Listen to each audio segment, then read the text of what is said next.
Thank you guys so much for watching that amazing intro. We worked really hard on that. And today, we're going to go ahead and introduce these amazing players. You guys already know who the heck I am. So we're going to go ahead and start from my screen. So we're going to start from the screen bottom to where I am at, which is Sir Pfeffers. I'll use my big boy voice. Hi, I'm Sir Pfeffers, the humble dungeon master of the long shot table. I've got every ring that I own on and weird other jewelry as well. I'm very excited. I love pirates. I've always wanted to dive into something like this. Very excited. I stream D&D campaigns Tuesdays, Thursdays, and Saturdays, anywhere from epic fantasy to westerns to level 20 combat. It's a great time overall. I'm just so happy to be here, and I'm very excited to be jumping in. I am playing. Well, we'll get into that. Are we doing character introductions yet? Nope. Okay, that's it for me. Over to Quincy. Me? Oh gosh, hello everybody. My name is Quincy.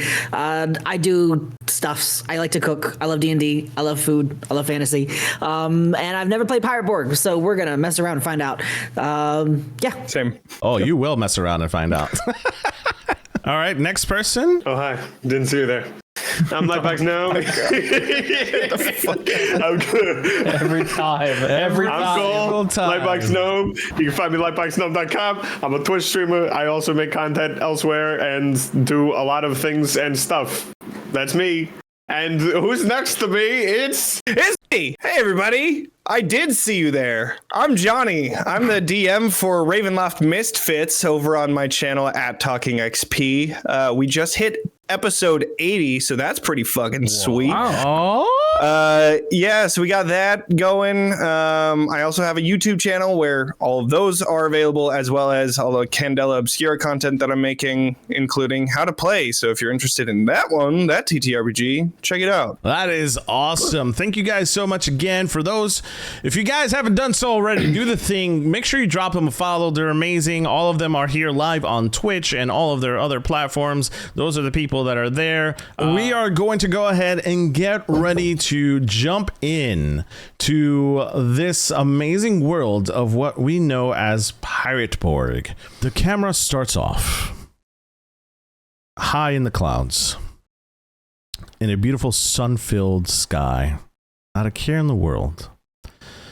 But then you watch as the camera pans down and you start hearing what sounds like roars of cannon fire off in the distance. The camera zooms in, passing through the clouds as it slowly descends from above the sky that was bright and beautiful, but now is turning dark and gray. As the cloud covers the daytime sky with dark rolling clouds, the wind starts to pick up, and the air is thick with a stench of salt water and decay. Far off in the distance, you see two ships that look like they're on a collision course with one another. You hear a voice saying, "Brace yourself for impact," as the camera zooms in on the deck of your ship. And you start hearing cannon fire and swords clashing. The rain lashes against your face, driven by the fierce winds that whip through with darkened skies above. Thunder rumbles in the distance, punctuating the chaos that surrounds you. The ship's tattered sails blowing in the wind as the dead bear down upon you with malicious intent. Boarding hooks start crashing against the sides of your ship, splintering woods and sending shards flying through the air. The sea churns violently beneath you, its blackened waves rising and falling like the breath of some monstrous beast. Lightning flashes across the horizon, illuminating the skeletal forms of the abandoned ship and deserted islands that dot the cursed waters of the dark Caribbean. Amongst this raging storm, you hear the haunting cries of the undead as they claw their way up the sides of your vessel, their rotting flesh glistening in the dim light with weapons drawn and hearts pounding.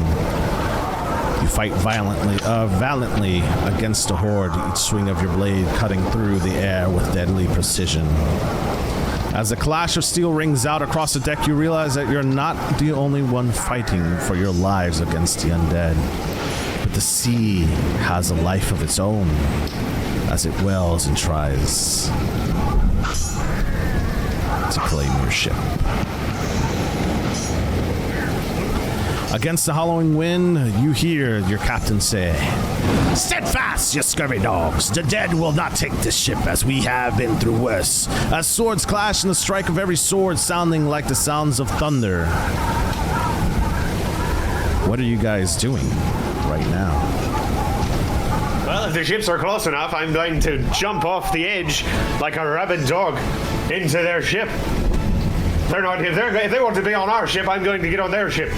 You are going to get on their ship. Well, guess what, sir? You get to do the first roll of the night. Yeah! Ooh. Lovely. Yes, lovely. So, as D&D players might be familiar, there are different abilities that you can do. Strength, agility, presence, toughness, and spirit. So you should be able to roll an agility check to let me know if you are able to balance yourself well enough while the ship is rocking and rolling on to get to the other side.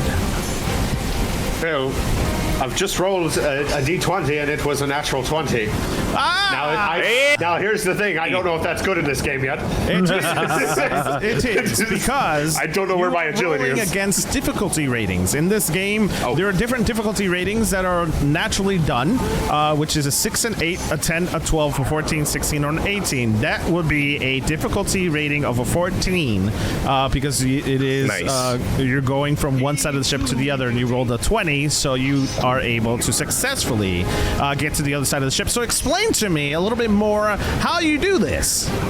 So, out of nowhere, to the bystander, to the common bystander, or possibly undead, you see this very skinny, in like green tattered clothes and like very pale skin with like auburn hair, just a fiery, almost, if you know what Junkrat is, a little bit like that, just absolutely manic looking skinny man, like full on sprinting down the deck, and all of a sudden he just dolphin dives off the side, and it looks like he's gonna go in the water, but he jumps a lot farther than you think, directly onto their ship, with which he is going to, because he has a +2 to agility as well. The great Mark Nocturne Louche is going to hit the deck and roll into a super cool pose. Okay. At that time, while you're good. While you're rolling, right? So you're rolling onto the deck. You're gonna see one of these bad boys, a little skinny guy with a skeleton. If you guys can see that, you should be able to see it on your map.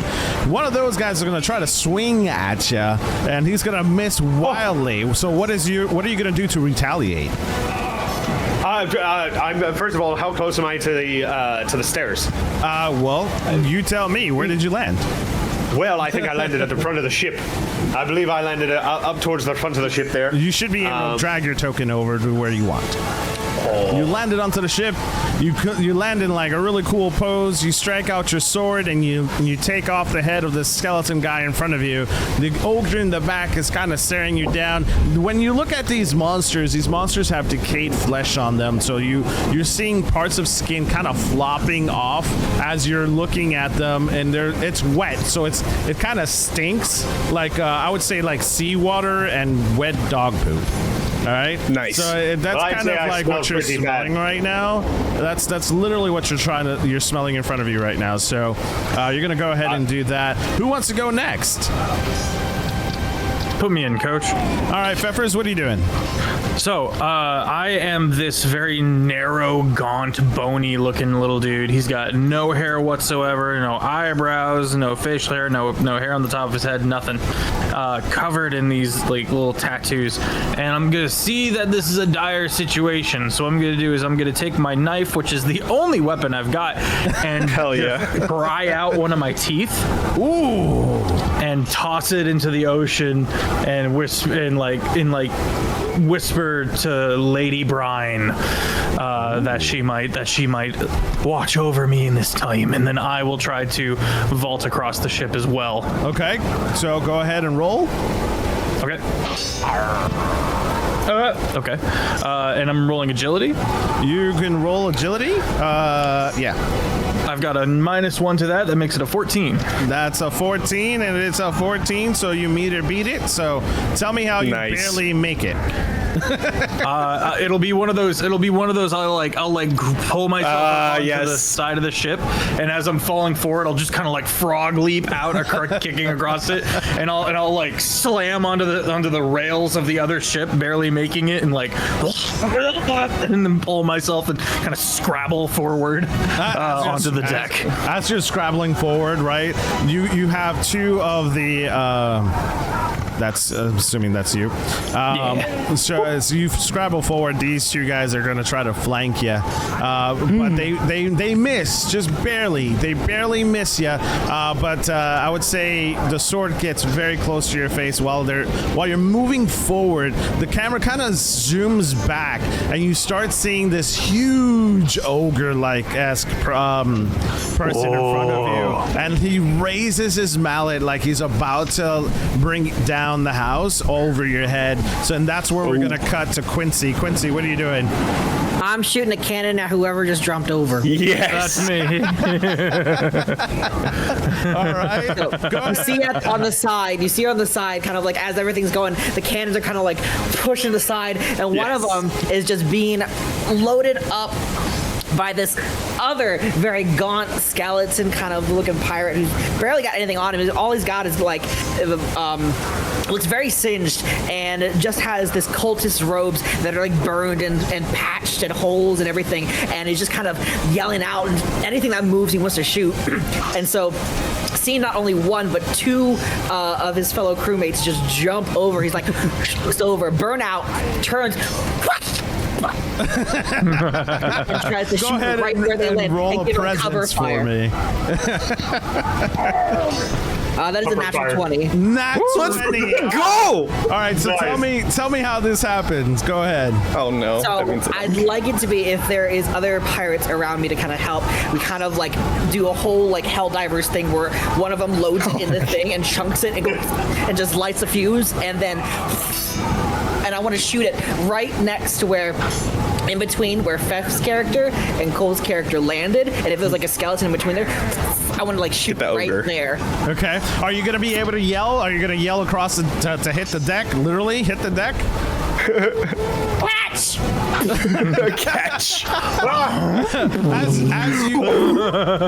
As the camera zooms in on Quincy, you see him just like perfectly aim this cannon towards these two monsters. One big ogre in the back, about to raise his mallet right on to Pfeffer's head, and that thing is going to just shoot out. As it shoots out, it kind of jolts you back a little bit with the cannon fire, because you got cannon fire, so it's like boom, and it just follows the cannon. The cannon just like explodes, and we see the camera just follow that cannonball straight across, barely missing Pfeffer's head, and hit the ogre for it to fly back a couple of feet. I'll turn to Quincy's character. Oh, interesting. I'll turn to Quincy's character and make a cultic symbol in thanks. That was for you! Dang it! He's just killing all the enemies on accident. Johnny, what are you doing? Talking XP. As that cannon fires off, I land on top of the cannon, and all you see is this little monkey who then pulls out this giant musket and then fires at one of the skeletons that's nearby. Just and then I'm just firing at one of them. Go ahead and roll a presence. Absolutely. Now, if I were to do attack on my musket, would that be an automatic presence? Yes, presence. Great. Yep. Let's do it. Wow, I thought I was going to get the shit roll because everybody's been rolling so hot. I got a 21 on that one. Okay. Roll for damage for me. Okay, let's do it. Oh my god, that's 11 damage. Holy shit. Wow. All right. So who are you aiming for? Okay, I can't see any enemies on the map right now. I can only see my pals, but I'm gonna go for any of the skeletons that are near one of my pals. I'm gonna make sure that that ogre is totally getting there's shot more for sure. boyos than I thought there were. Yeah, Oh, for sure. Whoa! That was have jumped very over dark. here. Yeah, that was. It is dark here. Okay. Okay. Back over. Yeah. Cool. I'm gonna shoot one of the ogres. I'm gonna shoot the one that's like in between everybody. The one at the top left of the ship. You want to shoot this ogre over here? Correct. Yeah. This one. All right. It isn't. So as chat sees, this got a lot of HP, but you definitely made a dent in it. So Good. He's definitely feeling it a little bit. I would say you hurt him. You hurt him with that Cool. 11. Cool. You definitely hurt him. And then I jump off of the cannon and I'm just gonna like start reloading real quick. All right, so we're gonna go back. So the way that this works, for those who don't know, Pirate Borg is turn-based, and the monsters don't really have a turn. It's just you attack the monsters, and if you miss, the monsters get a chance to hit you as well. So hopefully you don't miss and you kill what it is that's gonna kill you first. So it's based off of DR, which is damage rating or difficulty rating, excuse me, and sometimes you have negative ratings. So if your rating is not all that great, and when you roll, you could technically take damage as well. Go back to Cole. What is your character doing? Well, if there's a door near me, I'd like to duck into it. Now, being a pirate of, age-old, wizened pirate, I think I would like to make a guesstimate as to where they keep their gunpowder stores. Okay. And I would try are you gonna go? Your pirate's name? I'm sorry. It's Mark Nocturne Luth, they call it. Nocturne's gonna go hiding again. Watch him. He's gonna I can't go. hear you. I can't hear you. And I'm You just heard gonna and I'm gonna run into just away from all the enemies, and I'm gonna go try and find this gunpowder store. So are you gonna take the door to the right, or to the left? This is a door over here, and this is a door over here. I would ask you, from my knowledge of being a pirate, does this ship seem familiar, or am I lost? So as a knowledge of a pirate, you know that gunpowder is usually kept in dry storage, which is usually kept under the ship. So you want to make your way down below in the decks. Yes. However, you do know you're under attack, and if you go down below, you will be most likely tackled by a ton of other pirates. So Don't worry, I'm very nimble. Very I got nimble. this. I have a plan. Hopefully. I'm gonna just very quickly peek through the door in front of me, because I might as well see what's in there. okay. Just poke in, like just kind of kick it in and look in really quickly. All right. So you're gonna kick it in. Yes. So go ahead and roll a strength check for me. That's it. 5. Oh no. Okay, so tell me how you fail.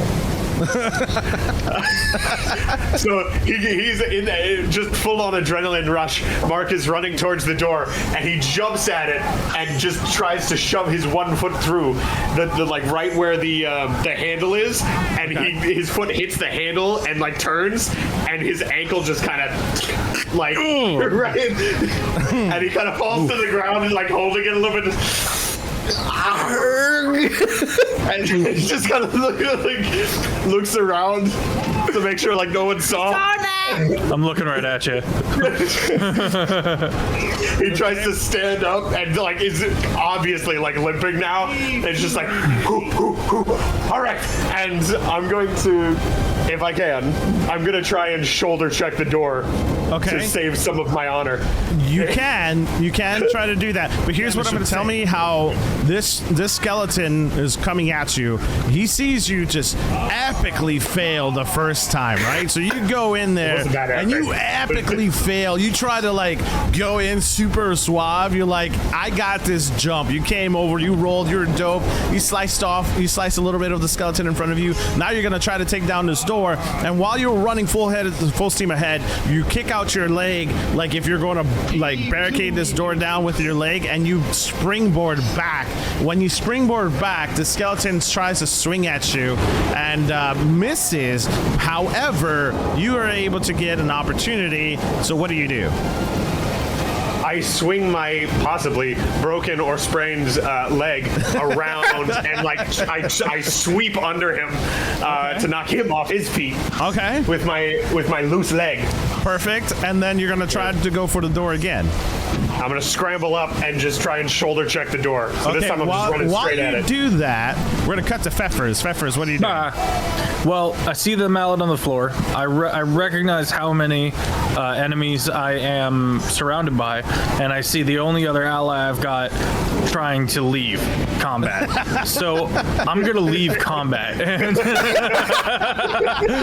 and there aren't attack of opportunities in this game. No attack of opportunities. Well, I would like to. I look at the mallet. I've got a -3 to my strength, so that's not an option. I've got a knife, and there's 1, 2, 3, 4, 5, 6, 7, 8, 9, 10, 11, 12 enemies. So I'm gonna haul my ass back across to the other side of the ship. Do we have other crew members that are allied with us? You do have other members of the crew. They are currently fighting the other monsters that are on your boat. Nice. Okay, then there's other. It's not just us four. No, well, 3 and the monkey. Four. Right. And the monkey. I've done the most damage so far. To be clear, I will assist. I will try to. I can't move my dude. Okay, I got you. I will try to skirt. You got to click on the square. There you go. Oh, right. Thank you. Thank you. I will attempt to also break down the door with him. Okay. Through him, maybe even. Okay. So are you gonna like basically run right behind him? So like when he checks into the door, you just like are half a second. No, I'm gonna try to like I'm gonna run up beside him, clap him on the shoulder, kick up the mallet, and hand it to him, and try to shoulder check with him the door. Okay. Go for it. And everything's gonna be just fine, boy. Let's go. Strength. I have a -3. Yep. Oh man. Yeah, I'm a sorcerer cultist, so this ain't. I swim, I dive. My whole shtick is diving. I got snacks in the diving bell. Okay. I live underwater. I rolled an 18 -3, so that's a 15. All right, that works. Good. That's good. You're good on that. So how are you opening this door? Shoulder checking it. Shoulder check. So describe the scene to me. All right, so yeah, I run up, I've kicked up the mallet, I hand it to him, and I'm like, everything's gonna be just fine, and I shoulder right into the door, which has clearly been loosened up because I am a frail little skinny swimmer. The door's actually just unlocked. Like you guys could have just opened it the whole fucking time. I was waiting, I was just like, are they gonna just turn these are pirates, we don't check for open doors. Right as I go to like, you fucking just hit doors. That's it. Yeah. I turned to one of the skeletons, just like spit blood in his face, and shoulder checked into the door. Yep. Well, the door. As you guys are running towards the door is just gonna like burst wide open, and it's just gonna fling wide open. If you guys would have checked, the door was open, so all you had to do was turn it on. But but this is way cooler. So this, the door just flings wide open, and when you fling wide open, you are met with a cannon straight at you. where there's on the other side a person ready with a match, and we're gonna cut to Quincy. Oh fuck! As I'm panicking, looking around for more ammunition, and the monkey jumps up and just does this huge thing with the musket and shoots it. I look at the monkey, and if the monkey would let me, I want to stuff the monkey into the cannon and fire the Johnny, what do you Before think? I do that, I have a zealot, and one of my features is Death Ward, and so I kind of want to like touch the monkey and give it like a Death Ward just in case it would die and come back up. Just in case the monkey Let's would do die it. in the cannon. Yeah. 100%. Let's do it. And so I'm kind of like just doing weird sign language to the monkey to try to convince it to go into the cannon, and it doesn't seem to work. I don't really know, so I'm just throw a banana down there. Just. And then he just like runs over to the front of the cannon. Now, are we going under like real life rules where like I'm about to just explode with black powder, or are we going with like rule of cool where I'm Rule about of to cool, just like man. shoot? Rule of cool. Okay, thank God. Thank God, because I'm not gonna explode into monkey pits right now. I'm not trying to die. Rule of cool, man. Just tell me how it works. Let's do it. All right, so monkey crawls in there, and I want to land it like right behind. If I can I aim it to where the monkey is going to be shot through the door onto the guy about to fire the cannon? Okay. That's going to fire back. Yeah, you could go for it. Roll a what's it called? Oh my gosh. Starts with a P, chat. Presents. Thank you. Presents. Oh, this is going to be bad. And 18. Excuse me.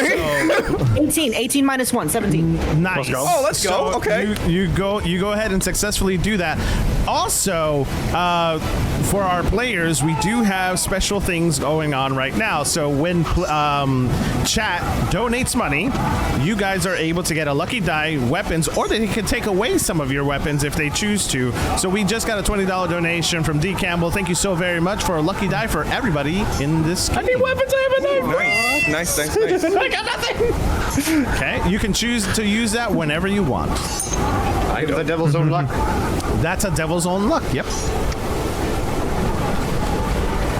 Alrighty, so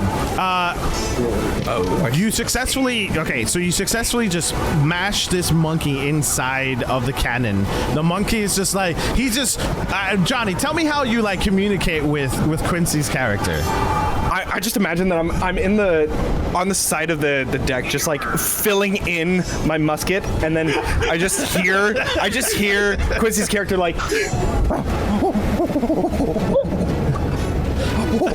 and then you just see him like jumping around as he like goes to the front of the cannon, and like I imagine that there's like some platform or something. We've done this before. There's like a little like circle that goes into the cannon that I stand on. Yes, That's yes. what ejects me out. So like all of the black powder goes in, that thing goes in, and I'm right in there with it. All right, so you see yourself climb into the cannon, and you kind of just like go all the way towards the back, but then you remember in like instinct kicks in that if you stay in the back, you're definitely gonna be blown to bits. So you kind of crawl your way out, and you like your head's just poking outside of the cannon while you're looking straight ahead, and like you just like thumbs up. thumb up from the cannon, like to Quincy. And Quincy, your character just goes ahead and lights this thing and shoots this monkey straight across the deck, and all you see is just like the wind just like against the monkey's face because how fast he is, all the way through,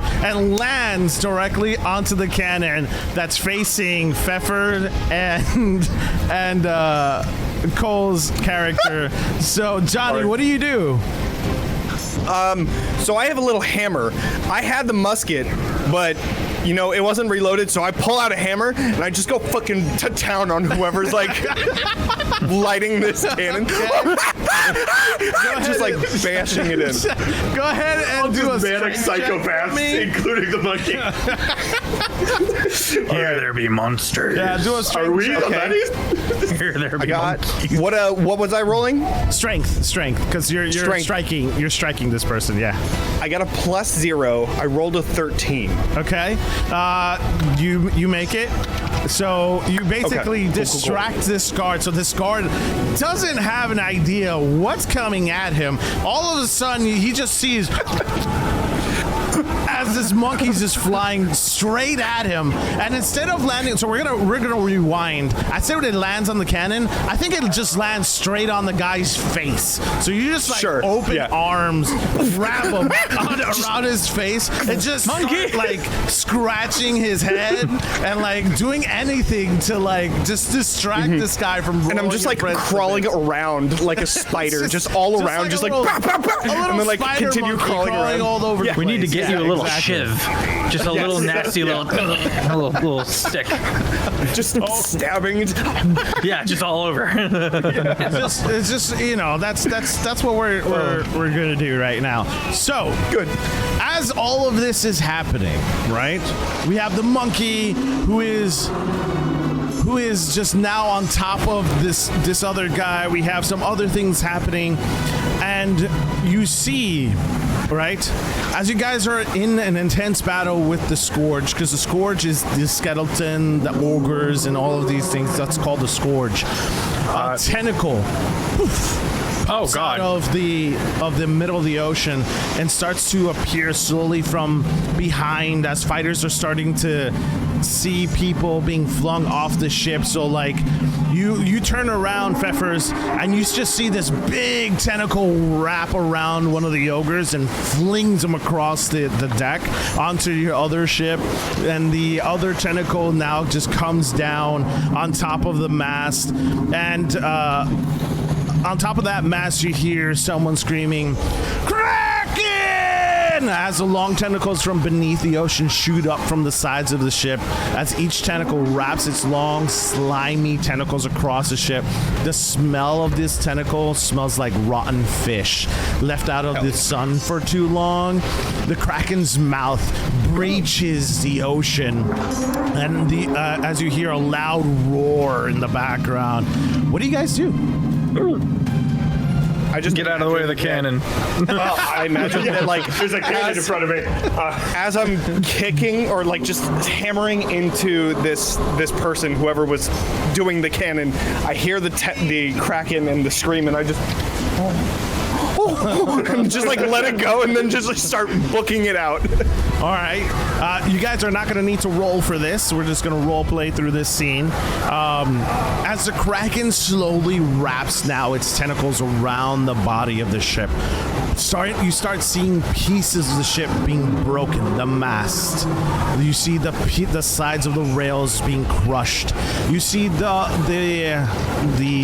amazing big ogres just being flung like a booger across the room, and it's just being flung all over the place. Bodies are flying all over the place.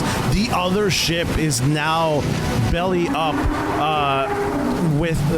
so your ship is belly up, and it's starting to be dragged down to the bottom of the depths of the ocean. As you try to escape this ship and being now attacked by ogres and skeletons, is there anything that you want to do as you see your ship being dragged down to the bottom of the ocean? Quincy, what's your character's name? Burnout. Mine's Burnout. Burnout? Okay. I think Burnout was still on the ship. You see Burnout kind of like at his cannon, like diving into the mouth of the Kraken.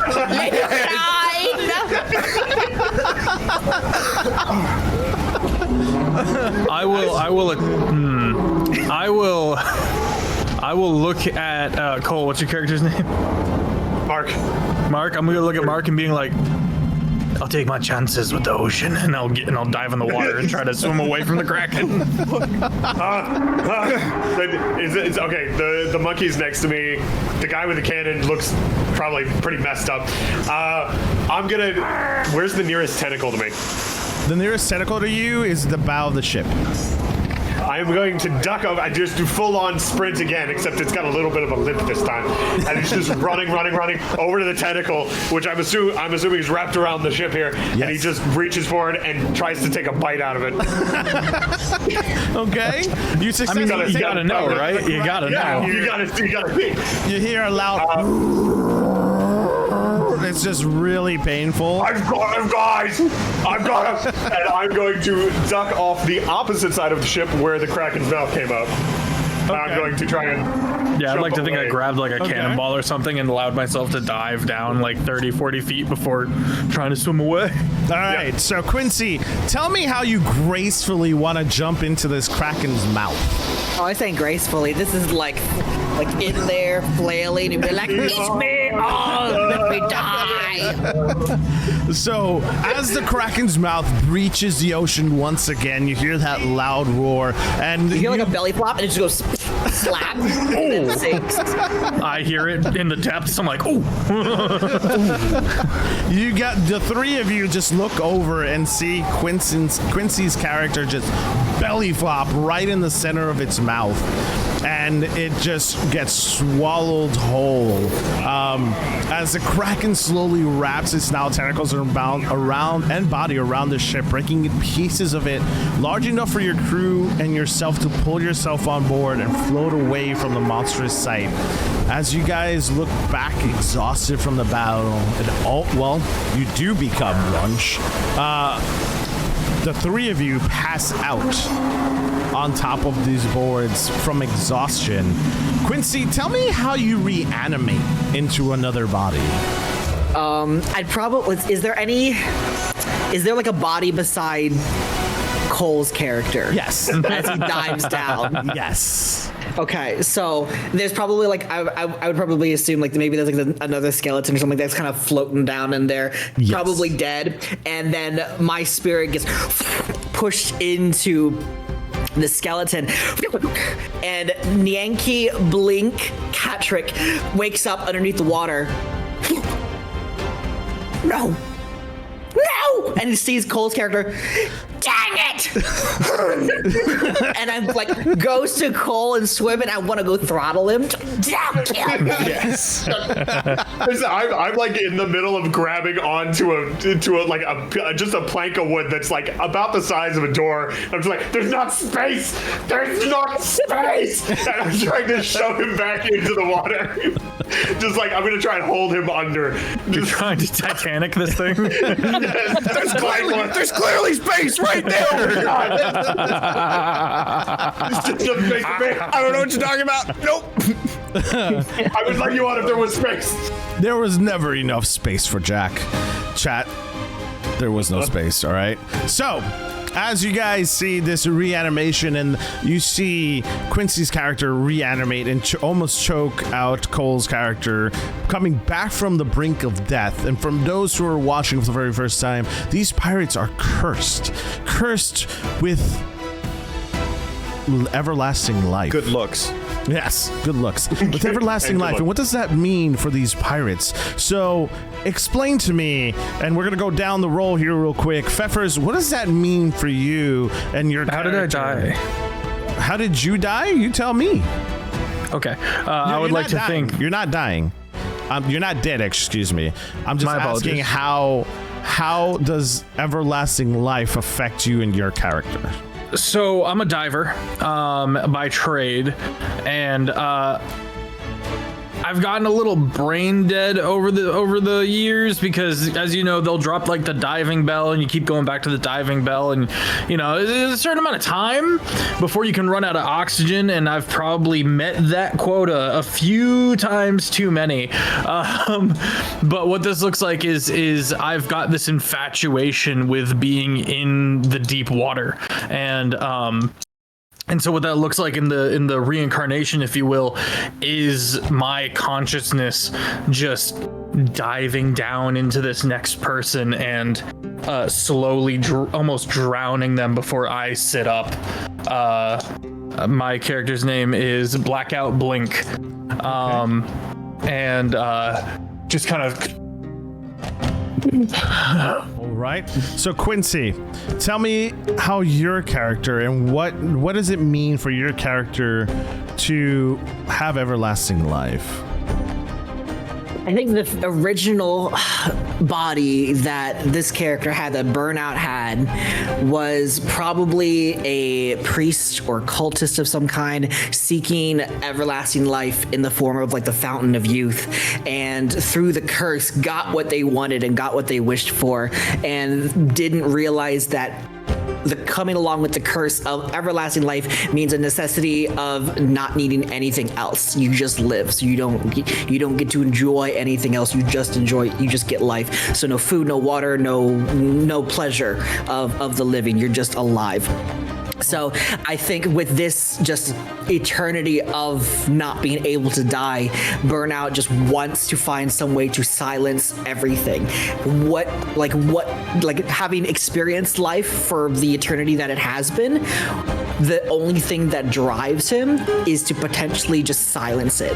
What is on the other end of that veil? And so how can he do something that is incredibly insane to a normal mortal, but it's because he wants to get past that veil to see what could possibly be there, because possibly over there is better than what he has. Very great grass is always greener on the other side, and that's what he wants to get to, is the other side. Very Baldur coded. Okay. All right. So before we go on to Cole, I want to say thank you to Ood Bandicoot. We got a med kit for whoever needs it, so you guys get to play rock, paper, scissors. And thank you so much for the $20 donation. So whoever wants a med kit, Bracken's you're more gonna than need it welcome after to have I'm it. done with it. Alrighty. So, Cole, what does everlasting life mean for your character? Well, Mark Nocturne Luth is a bit of a crazy individual. He's been all over the place, all over the world, and he's been a criminal in many, many countries. And I think he has almost stumbled upon this curse as a mistake, as part of one of the many treasures he's stolen over the years. And he's truly found himself falling into it, and this whole being alive but not living thing. He's really tried to test that, and he's become even more of an expressive thrill seeker than he once was, because he's just looking to bring more living into his unlife, if that makes sense.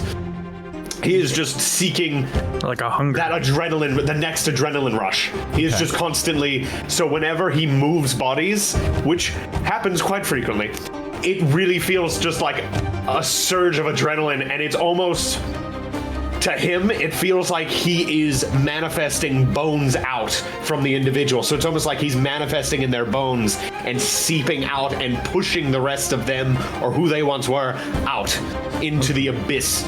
And he is taking what he is stealing a body just like he would a piece of gold. Okay. And last but not least, Johnny, what does it mean for your character? Well, I'm playing Buttons, of course, the sentient monkey. It looks like for Buttons, he hasn't traded bodies just yet. He hasn't died. He just kind of was, he was the captain's monkey at some point, who is now gone. And somehow Buttons had gotten his hands on a little bit of ash, which then affected him to become sentient.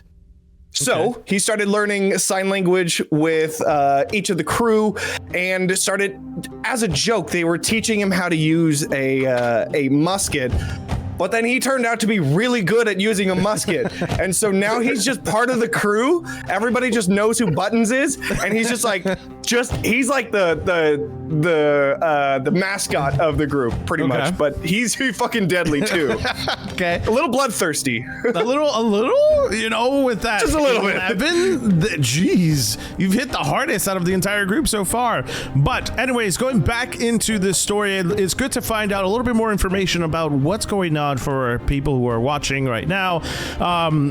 We're gonna go back into this world. So- we just, and this is a reminder for those who are watching right now, if you want to win yourself some pretty awesome dice, a mimic chest, or a free copy of Pirate Borg, exclamation yo-ho in chat. So we're going to go ahead and go back to this game. We see yourselves pass out, all four of you pass out on top of this raft as it floats out into sea from exhaustion. All four of you finally feel like the waves have been carrying you all day and all night. Eat the monkey. Grabs the hammer. You hear we in don't the need food. background, you hear, it doesn't matter. We are not hungry anyways.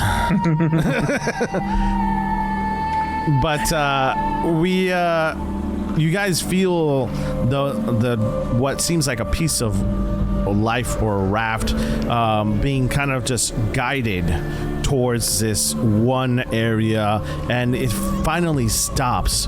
You guys feel some sand underneath your fingernails and your toes, and you wake up face first into the sand.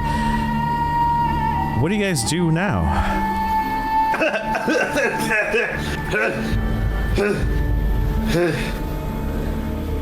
Where's the monkey? I'm gonna look around. See him pop up under from someone. Hey, here you go. Where's the one that was trying to strangle me? Am I dead yet? You're about to be, and I'm over him with a plank. Just a loose plank I found. I think I just like jump into action and like grab onto the plank. Just. I just roll over and be like, don't hold back. It's just, how much Too weight much did the weight. monkey take? I cannot see the map. Do you guys not see the map? I see. This one looks like just a beached Yes, ship, that's it. not? Yep. Yeah. You guys are not on it. This is going to be Theater of the Mind. Okay. Cool. So you should just see a map in front of you that has a bunch of numbers on it, and all of that will be explained in a minute. So, as you guys wake up, and Cole, you try to smash over Quincy's head and fail epically, apparently. Saboteur. You look to your right, and you see a piece of your ship. And it's bow down, so the bow is facing towards the sand, and you see what seems to be like a humanoid figure. As you look a little closer, you can definitely make some distinguishing marks of someone of importance on your ship that you should maybe possibly go talk to. Is there a gun within view? There is no gun near you now. Use whatever you have on your person. And this Would person. Would I have still had my musket? If you held on to it, sure. Do you think you held on to it? I went into the cannon, and I don't think I could have fit a musket in the cannon. Damn it! Yeah. No musket for monkey today. All I have is a sword. This is. I've got a knife. Right. Well, this guy looks pretty well off, and No, I didn't say kinda well like off. this guy. Just someone you recognize. distinguished. Distinguished meaning you can see distinguishing marks on them. Doesn't have a fancy coat. No fancy. Do they look familiar to a sentient monkey? You do not look from. They do look Okay. familiar. Okay, hold on. Excuse me. Let's take that back. The monkey recognizes the person right away. What is it? What? And then I'm just gonna like, Captain. Yes. As the monkey has ascertained, it is your captain. As you look closer, you can see that the captain has been impaled by the bow of the ship. There is. I'll nudge Yankee and point out that he's skewered. Yes. Lucky butt. He is definitely skewered, but there's something that you've noticed as well. The captain doesn't seem to be moving. Lucky butt. Let's go take a look. He got to really dumb. Maybe we can learn something. And I'll start. I'll get in the water and dredge waist deep. Okay. I'm gonna walk at a normal pace faster than him on the beach. So watch Hop on your shoulders. More comfy in the water, okay? I've got a specific vibe. Listen, It just makes everything one more thing. difficult. and that's it. So who will approach the captain first? Myself and the monkey, I believe. Yeah. Okay. Do we race? I'm kind of just. You can. You can race. You If can you roll start for running, race to you. roll for it too. I'll Gets there first. I'll skirt around the outside of the wreckage just Okay. to take a look around, but listening. 11. 5. Okay. All right, Cole, 12. you get there. All right, Monkey it's a gets race, his- eat Aren't sand. you on his shoulder anyways? I mean, I was gonna jump on things as we go, like Okay, all right. swing on whatever I can find and shit like that. Well, it's flipping off definitely Yankee just on my sand, shoulder. so you couldn't see anything except for just the bow of the ship. As you guys approach the bow, you see that your captain is skewered, but there seems to be some life left inside in him. Cole, as you approach him, you just hear.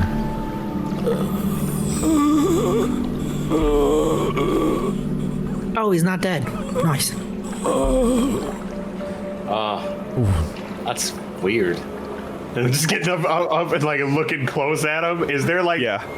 is there anything like odd? Because I'm assuming he's under the same curse as us. I'm like, That would be the assumption, yes. yeah. So- Is there around the wound of where he has been impaled? Is there any like sparkles? Does it look weird? Is it purple? No sparkles. He's definitely human, as far as you can tell. Go ahead and roll an agility check for me. Oh jeez. 8.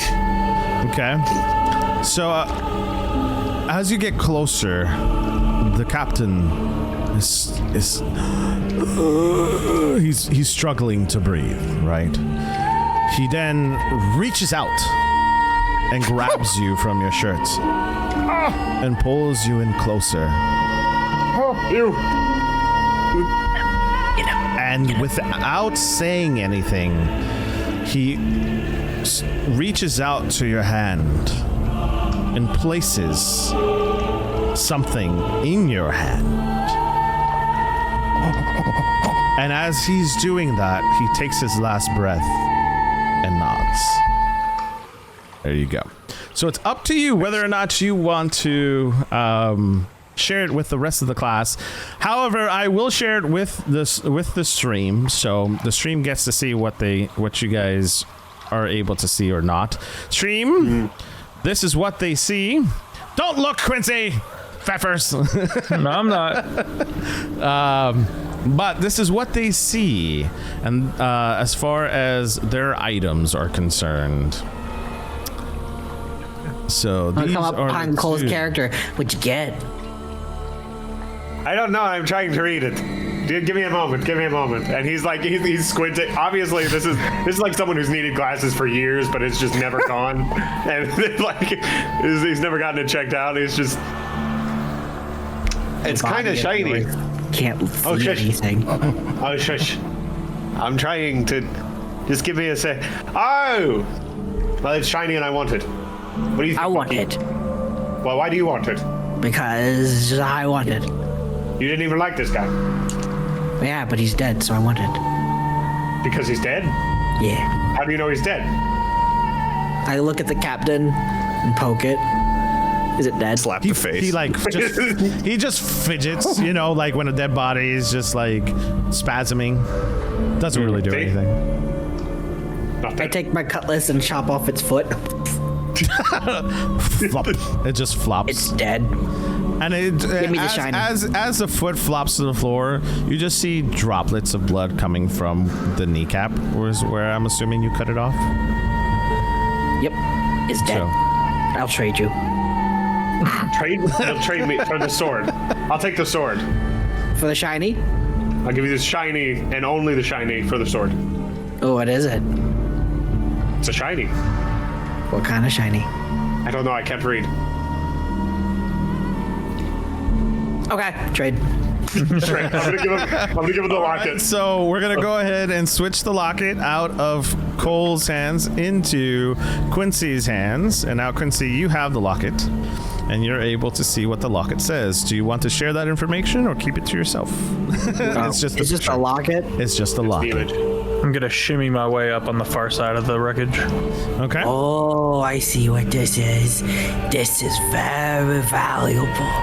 It's very important, and it's much needed.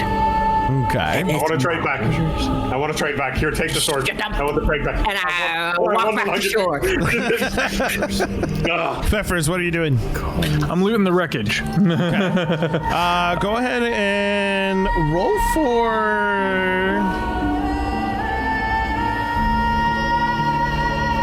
Can I roll spirit and allow myself to be drawn towards whatever is Yeah, why potent? not? Go for it. All right. 18. Okay. So you go around the boat. There's not much left, especially with it being drunk underground. However, you do end up finding a scimitar. Ooh, okay. Nice. I'll take that curved blade and tuck it under my belt and rejoin the party. Awesome. I didn't find piss.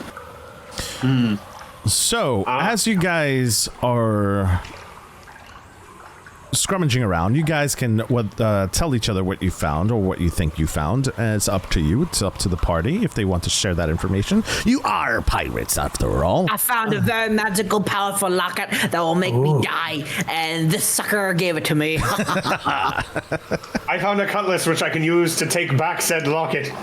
I was going to say, is that not what you want the most? Do it. Okay. Stab. Okay. We just start shanking them. There's a moment where me and tell you to roll. Just me and And Mark then- like look at each other and just start killing them. The spirit rises from that body and goes into something that's buried in the sand and out. Yeah. Come on! We start killing that one. No.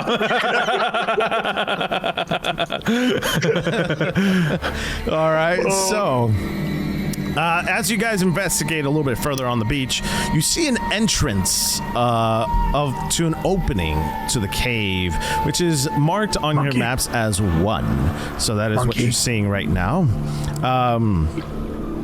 What do you guys do? Go check out the cave. Is there? You can see that he was thinking on he was perched on a part of the broken ship, and he was just thinking, and then you called Monkey. Hand out. He's just gonna, he's gonna go and check out what's going on in there. Okay. Do you have anything on you? I don't have my musket anymore, but I do have my hammer. Okay. So Okay, I have perfect. that. All right, awesome. As you enter into this cave, it's very dimly lit. You could see shadows flickering. You see stalactites, right? The things on the top of the ceiling. Stalactites. Tights. Stalagmites. Mites, yeah. Stalactites from the Mites ceiling. are the bottom. Mites from the bottom. Tights. And it's just it gets wider as you go in further to the cave. There You think he's dead? There is Sorry. flames that are lit inside a cave, and they make shadows across the wall. Do you want to continue? turn around I'm gonna turn around and I'm gonna just saying fire. I think he's cupping something. Well, let's go and check it out. I don't know how to read or understand the monkey. Can we stealth? Let's go about this all nice and stealthy like. So you want to do stealth? Let's go ahead and do. Let's do a presence roll. You guys, all 4 of you, do a presence roll. Natural 1. Natural one. This new body is a bit clumsy. Oh, wait, no leg. 7. 7. Okay. 10. 10 and Monkey said 3. Cole, what was your? I 7. One. Oh, my So bad. there's 2 Got nat some. ones? Yeah. 2 nat. Okay. Let's go about this stealthy like. 2 nat ones. Ting, ting, ting. Pirates are known for their stealth, right? Like, everyone knows a pirate is known for their stealth. So you guys really attempt to go stealthily into Like this a cave. mouse. Tell me, Quincy and Cole, how you guys epically fail at this stealth check. I'm more stealthy than you. And I'm like, no, I'm not. And I'm trying to get used to this new body that I'm kind of in. And I didn't realize that he had a peg leg, and the peg leg got stuck in the sand. And I'm like, oh, crap. And I fall in the hole. Marcus is laughing loudly as he's walking towards the cave, like, Like, get back here. Come here. I know what I'm doing. I know what I'm doing. And he does not see, he just keeps walking. So in pecking order, who's first, who's second, third, and fourth? I think Monkey was first. Yeah, I would have been leading the way. Okay, I'll grab Monkey's second. first. Who's second? Me. Okay, Pfeffers, Cole, and Quincy, you're in the back. Yeah. Yep. Who's the last person? Quincy is. Okay. Yeah. So as you guys are going further into this cave, lights and shadow just keeps playing. You see flickers of flame, and it smells in here like mildew and seawater, and it's just salt. It's very cave-like, right? You do see an opening that seems like to go into 3 different directions. One goes to the front, one goes to the side, and the other one goes to the other side. However, Quincy, as you've fallen over and eaten flat on your face, you brush yourself off, no harm done, and get up.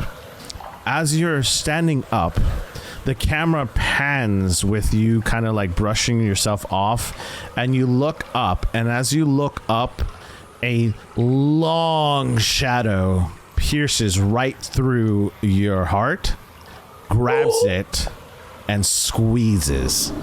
Yes. The other 3 do not hear what is going on. So Quincy, tell me how you pass away. Getting your heart squeezed. Second time. Ah. Hooked on a feeling. Why do I hear a radio? Oh, man. Yes. So you travel to the nearest body, and that body, Quincy, tell me what you look like now. The next game. This is. I get into the body of this woman who's been there, I guess, also dead, and maybe marooned in this cave, and kind of gets. Dang it! Not dead yet. Cole, what does your character do after you realize that Quincy has now resurrected again, and it wasn't you? If I turn around, is there a dead body behind me, and then he's just a new body is off to the side? So if you turn around right now, all you're gonna see is this hand, this dark figure, just hand humanoid-esque, pierced through a body as he's like hands wide, trying to accept death, but he's just there being held up by the shadow. Then all of a sudden, I just hear over here, "It's not again." Yes. That's there's a ghost here. There's a ghost here. Everybody doesn't think killing me. I'm now in a lady's body. Okay. I'm trying to keep a distance from this thing, Okay. and just like if it steps forward, it's 5 feet. 5 feet. So as you turn around and watch this figure now have Quincy's old body's heart in his hand, it's just oozing down with blood on both sides of the shadow figure, He looks up and you see red eyes look straight at you. And as he makes eye contact, you just see Quince's old body fall flat to the floor, disappearing at the same time of this shadow figure. You butt. So the shadow's gone now. Shadow's gone. Oh. And so it's like completely the body, like just gone. It's just the shadow figure is completely gone, and now you see Quincy's old body on the ground. Oh, now it's on the ground. Okay, cool. Did he have the locket? I think that was 2 bodies ago. We turned and looked back outside the cave. Guys, can you take this corset off of me? Guys, I need you guys to take the corset. Guys, I can't breathe. I got it. I got it. Pick him up. I am so sorry to my mother. I'm gonna go over to the body and search for the locket. Okay. You successfully find the locket 2 bodies ago. Oh. Is this a proper time? Who can read here? I can read. Oh, here, I found this page. Woman is an educated woman, so I think I can read. Okay. I think you can read. What does I'm gonna give it say? to the diver. Not the locket, the riddle that I have. Okay. So there is a riddle chat, and I'm going to post a riddle for the chat to see, and I'm going to configure it so that Quincy's character can now read it. So in the riddle, it says, I'm a treasure sought by those both young and old, yet I'm never bought, I'm never sold. I can calm the seas and tame the fire's roar, but beware, matey, for I can also make you soar. Okay, I will read this to you. Pay attention. I am a treasure sagat by Toze both younger and older, comma. Yeet Navir What's a comma? Bagat and Navir Solod. Bagat. I've been to Bagat. Helm to the Siaz and Tame the Season. Boot Bewary Mati. For I can also make you sorry. What? Might I see that? Yes. Okay. So we're gonna I'm transfer holding it upside ownership down. to Pfeffers, who's now also holding it upside down. Yea, though I walk through the shadow of the fire, I shall fear no evil. I jump onto the shoulder and then turn it over. And then I recite what the riddle is. Perfect. So the riddle has no meaning to you guys yet. So you do know that the captain, and this is for everyone on his ship, did carry around 2 pieces of information with him that is the reason why they were trying to sail towards the island. There was an island that he was aiming for, and you're not sure if you're on the right island or not. But you are aiming for an island. And these 2 pieces of information were going to lead you to hopefully break this curse. Now, you are in the middle of the 3-way. You have one in front of you, one to the entrance to the left, and an entrance to the right. Where do you guys want to go? Where did we see the shadow coming from? I know that there was like flickering Behind. lights and all that stuff. So it was from behind us. Behind. Quincy Okay, was so the it came from last behind. person. So then in front of us, we still see like lights and stuff. You still see flickering lights on and the torches walls. and flickering torches. So this we place see- is a little bit more lit up. So to your left and to your right, there you see that it's a lot more. There's a lot more light coming from those areas than from behind you. I guess I'll just kind of peek over towards the right, Okay. trying to see what might be behind there. So when you that go turn. into cabin number 3, you're gonna see that this place is kind of looks like a dry storage area. There's a lot of barrels and crates, and there's what seems to be like sails being like dried up on the wall, so that they would have their sails being drying off from the storms and stuff. It's just some basic supply area. You do see a cannon in there along with some other food and crates. I'm gonna quickly not quickly, I'm just gonna look back to everybody. And then, send food. And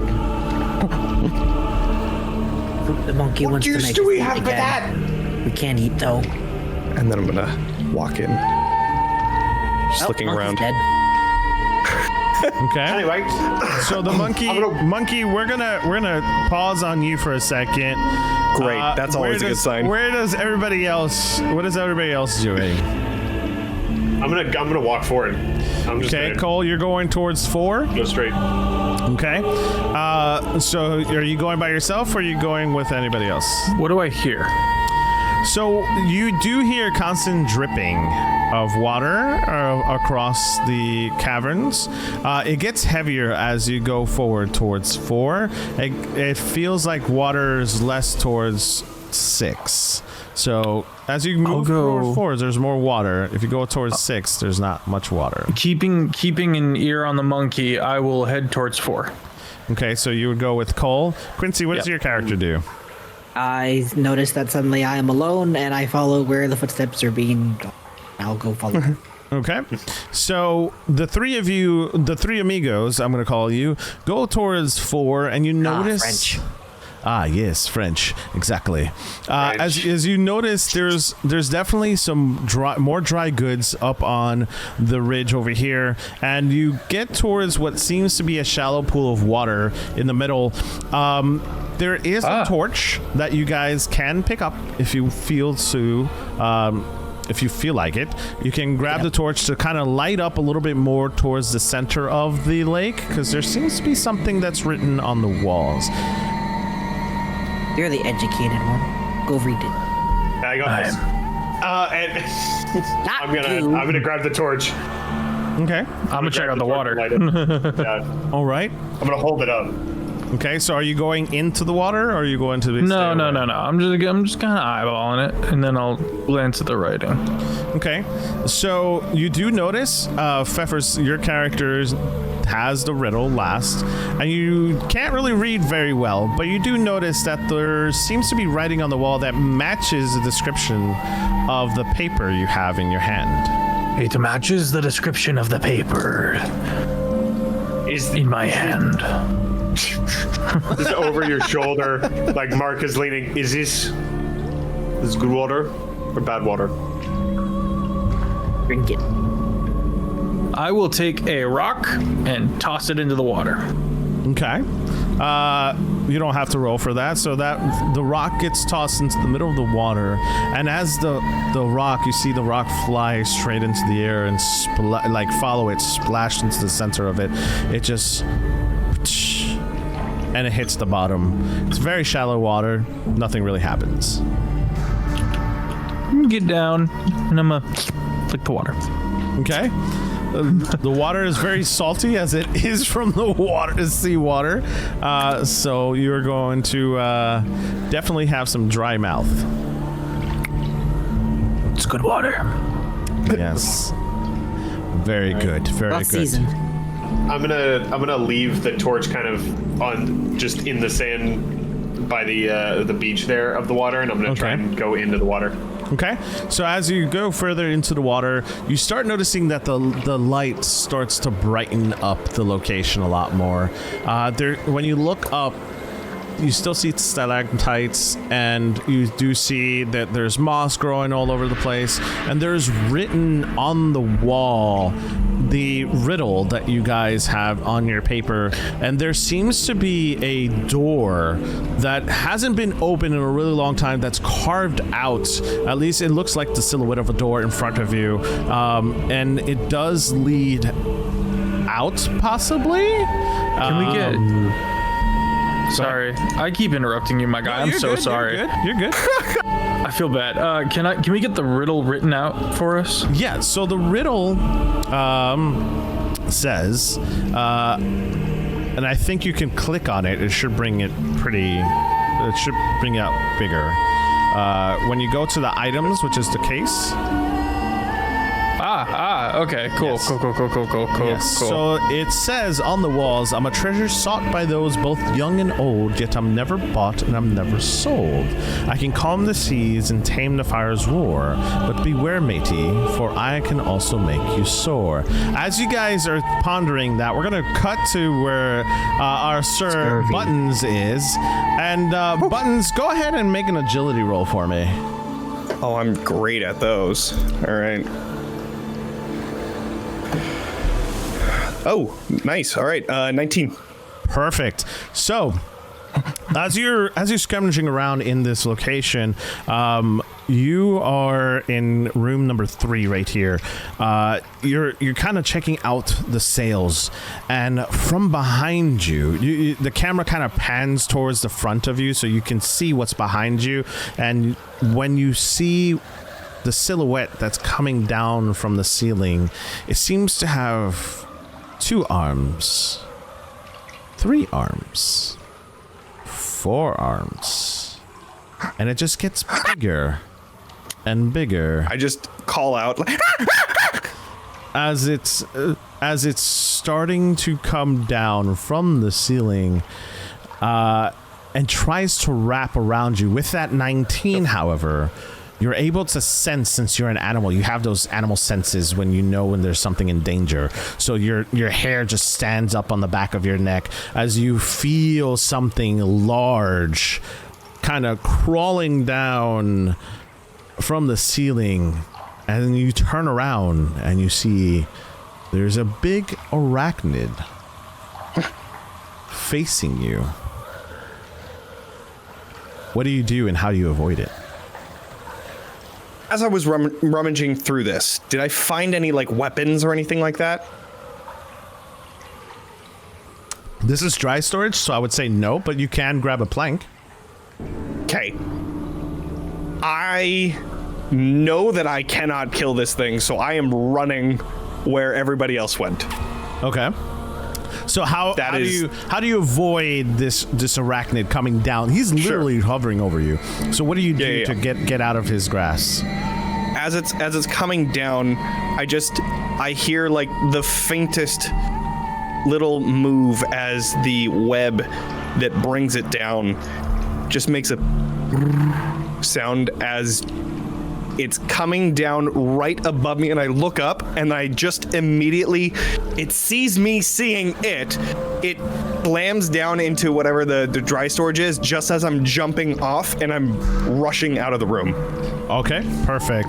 As the spider lands and misses you, you hear it's a hiss, a really loud hiss. Pretty pissed off now, Spider. It's gonna run right after you. So, where are you going? Are you trying to go towards where the guys are? Because you didn't see where they went. So are you gonna go 4 or 6? I would have seen them like walking, or I mean, at least also hearing the sploosh as the rock goes. So I'm gonna go towards the water for sure. Perfect. So you're darting off, Spider in pursuit behind you. You with that 19, you're literally keeping pace enough so where you're out of reach. And you hear from behind Coles, Pfeffers, and Quincy, you hear some what seems like needles hitting the ground and the rocks just being kicked up as you turn around and see now your buddy Monkey Buttons is being chased by this huge arachnid. What do you guys do?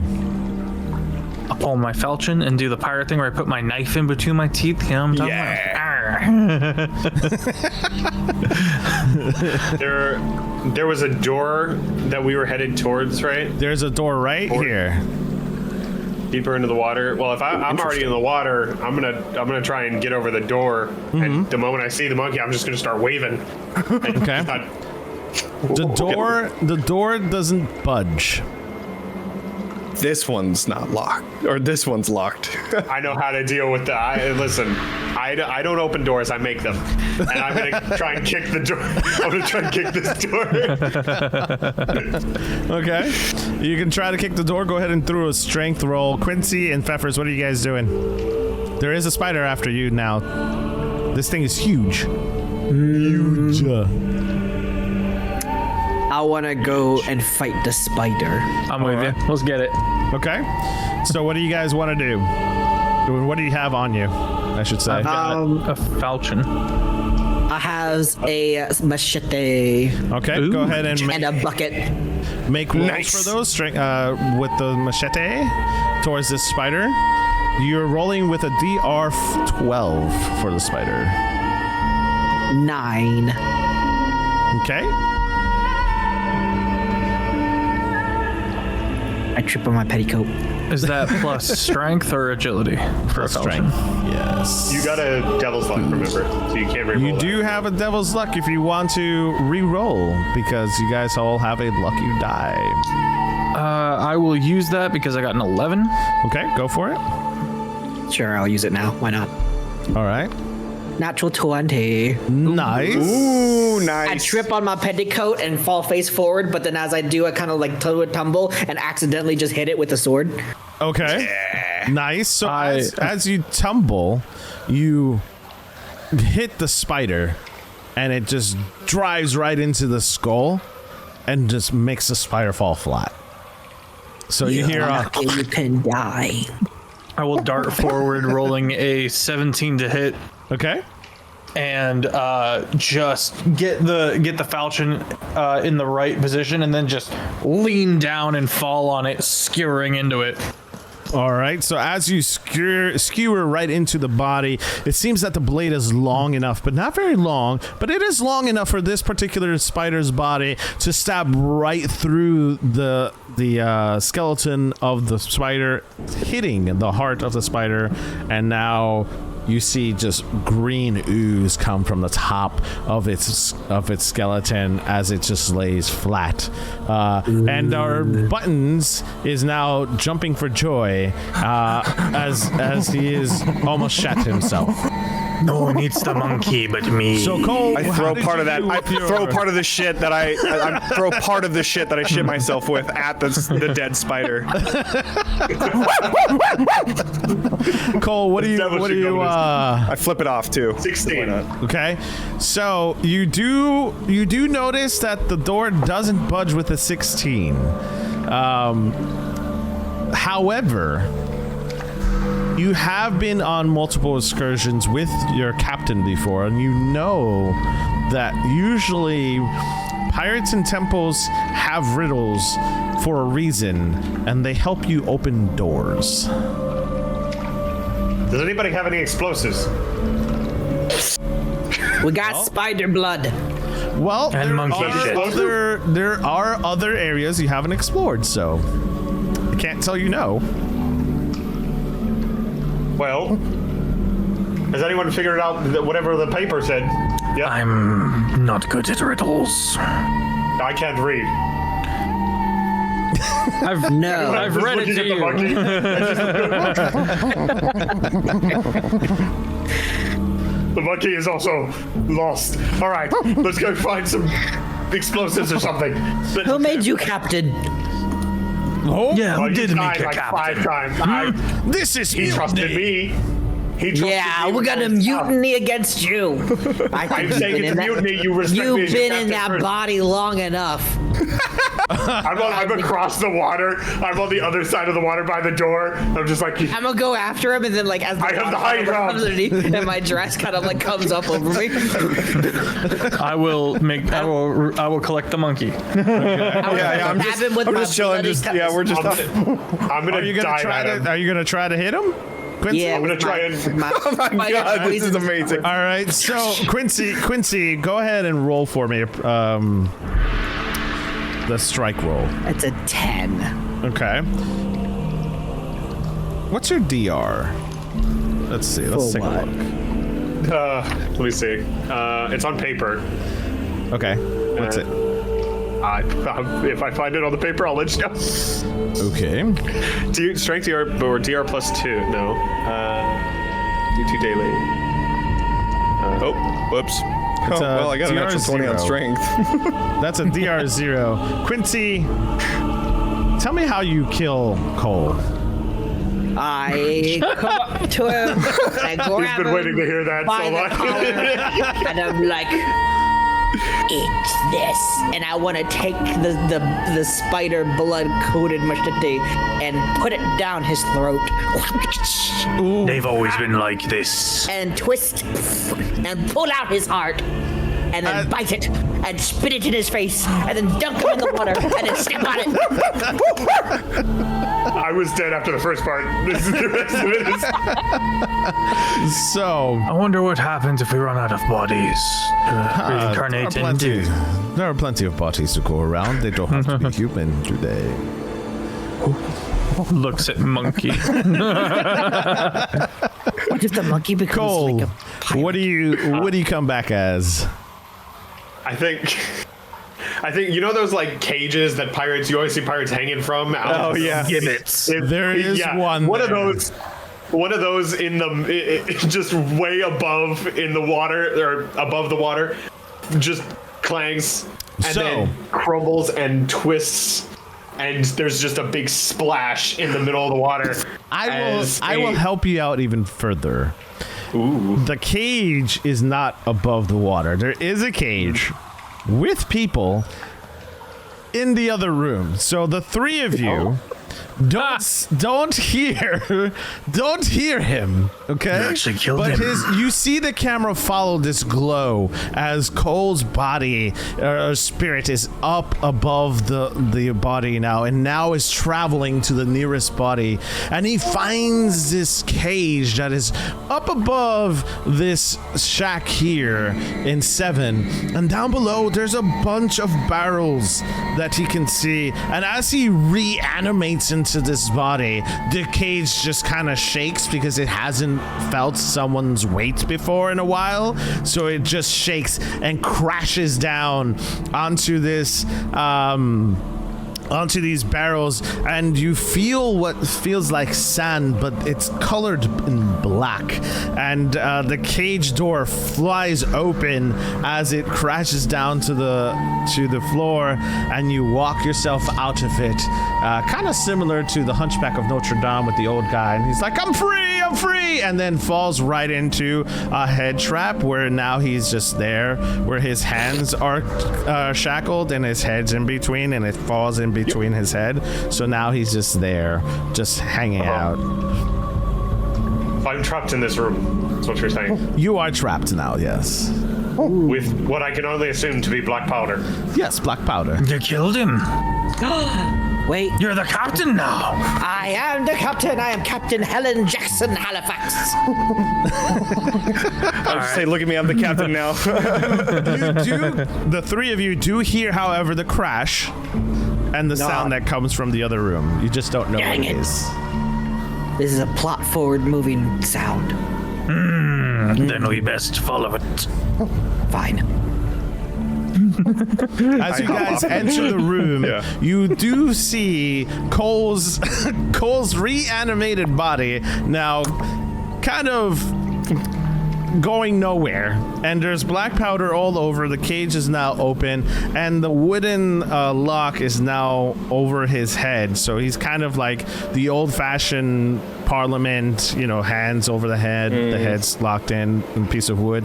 What do you guys want to do? Do you want to keep him in there, or Well, it's tempting, but I think not. This is my theory. If we keep killing bodies, some mysterious outside universal force will move us along. Proper answer. As I can hear them, I'm assuming I can't see them because they're just behind me. Poor You said North. You said there's more bodies in here, right? There was bodies in there, yes. How many? Yes. 5.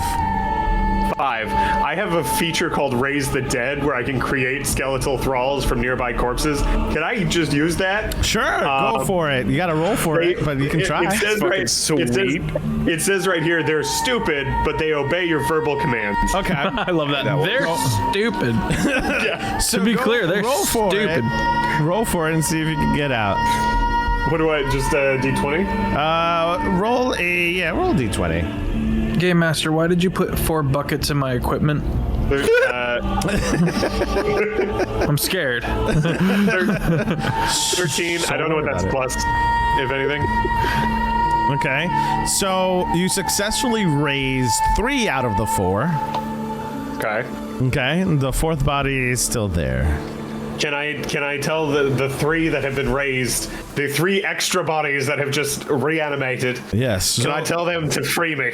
So you have the reanimated bodies, and they can't really talk, obviously, but they're reanimated. They're definitely, their skin is falling off.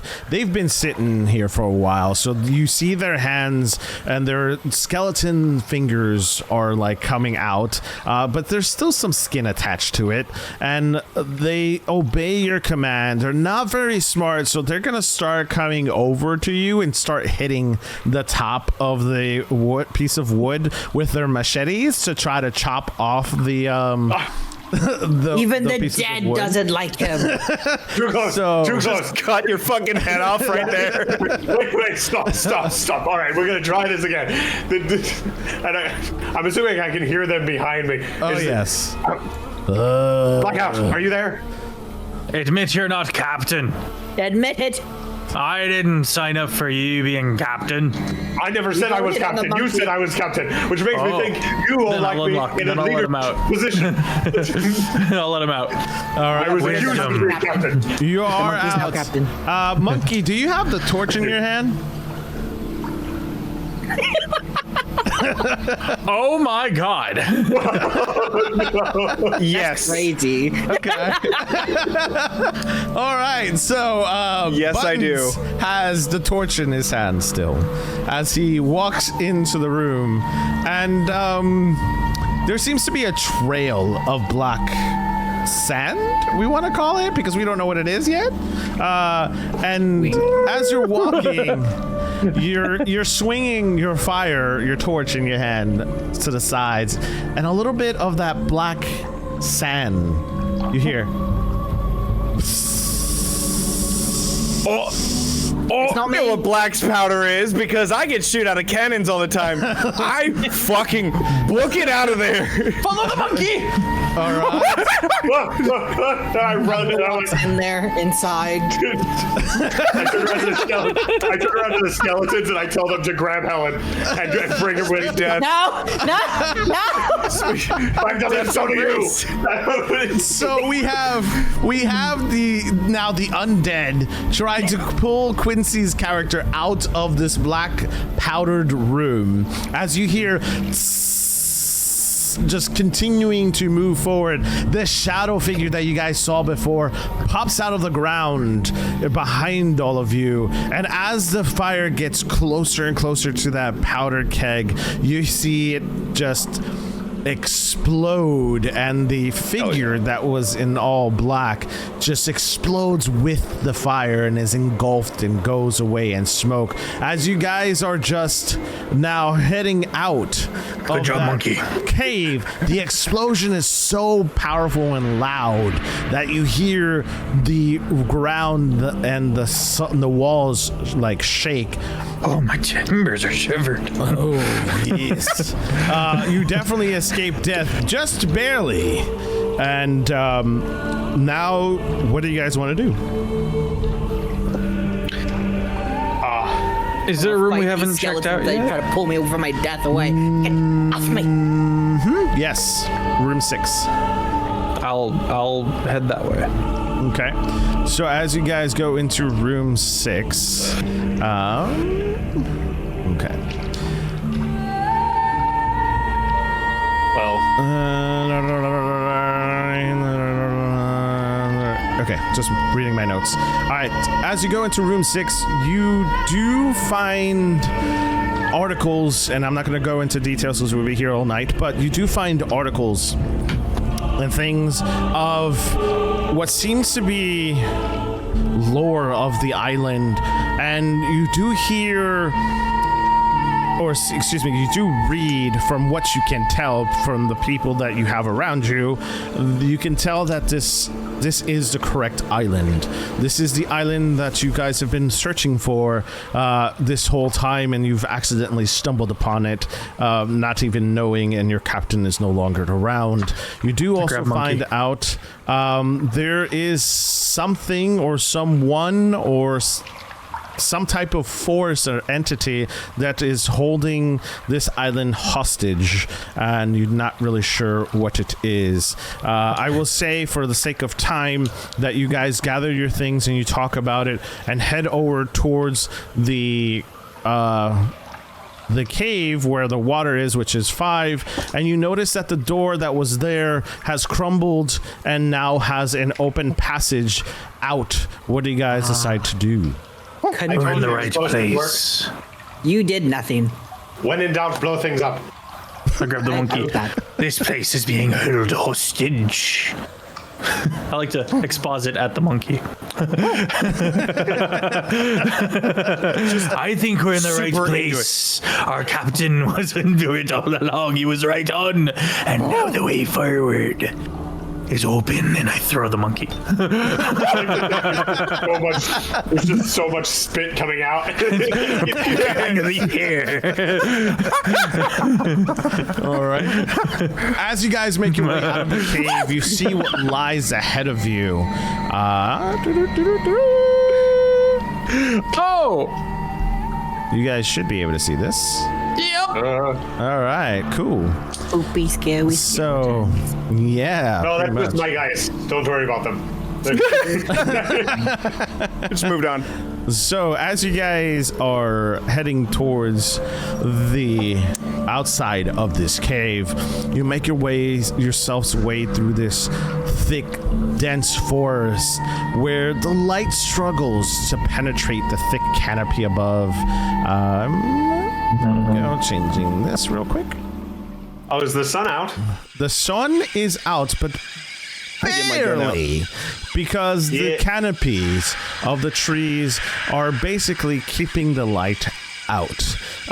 When you're looking on the floor, there's leaves and roots climbing all over each other. There are bushes and vegetation. You definitely see some what seems to be like tiki torches lined up and spaced out in front of you, and you will also see what seems to be warning signs of hung pirates all over the place. You look up and you see there's a skeleton just hanging from the tree as it's looking down towards you, face open wide, and its clothes still on, basically as if it was hung centuries ago. These are old bodies, old decrepit bodies that you can't even resurrect if you wanted to. So we can't. I start That's what I was thinking.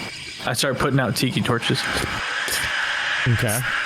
The torches flicker ominously in the light, and shadows upon that forest floor. Trees, they're so tall. The branches make this canopy, kind of like they cross to each other, so they entangle each other, making this forest cave almost a ceiling. Or excuse me, not, the trees are a ceiling basically for this area. And in this cave, when you were coming out, you read there was a piece of paper, and in that paper it mentioned, in the depths of the jungles there are things that will give you nightmares. Enter with an empty mind, or beware of the horrors of the heart. Well, some of us will have quite an easy time then, I guess. That's me. Lead the way, Captain. What? Monkey, go. I go up to, but sorry, Mark. He's gonna die. He's going to fucking die. I want to see if he like comes back as like a parrot or something. So do you guys want to continue to make your way through the jungle? I figured out the riddle. I figured out the riddle. What's the answer? Let's hear it. The answer is black powder, because that's what opened the door. Yeah, you're not wrong. It did open it. I'm a treasure sought by those both young and old. The credit. Absolutely. Yet I'm never bought and I'm never sold.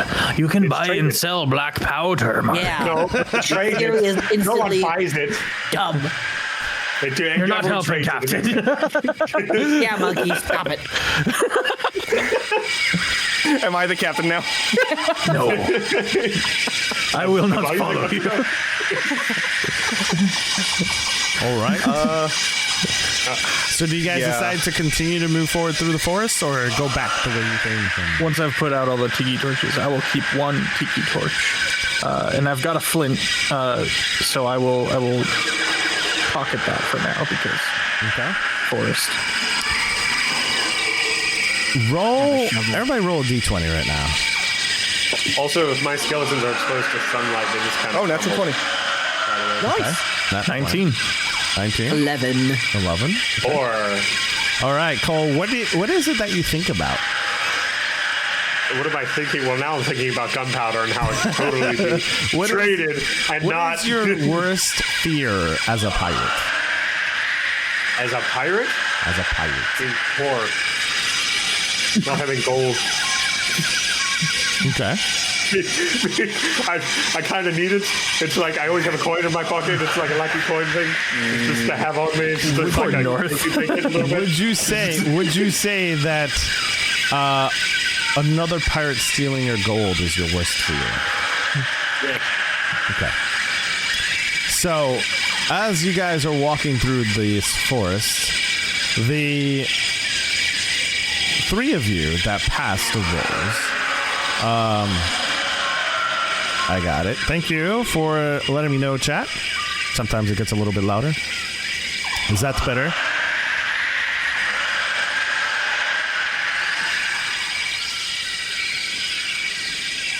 Yes, that's better, chat. All right, great. Thank you. So, as you guys are walking through the forest, Cole, you have a shadow figure pop up next to you. Oh, and it grabs your neck. And now you are held hostage. And We seek to parley with thee. It starts searching for gold on you. Captain, I don't think you can hear us. I will light the tiki torch and try to stick him with it. All right. So go ahead and you know what? Go ahead and tell me how you stick it to him. Okay, yeah, I take it as Cole is like. I'm like, oh, I can't take this stuff. I'll light the tiki torch and then kind of spear style, just kind of prod into the shadow. Okay. As the flame gets closer to the shadow, you hear. It's just like it just basically backs up and lets go of Cole and just wisps away. I will go back and collect more tiki torches, light them, and hand them to the party.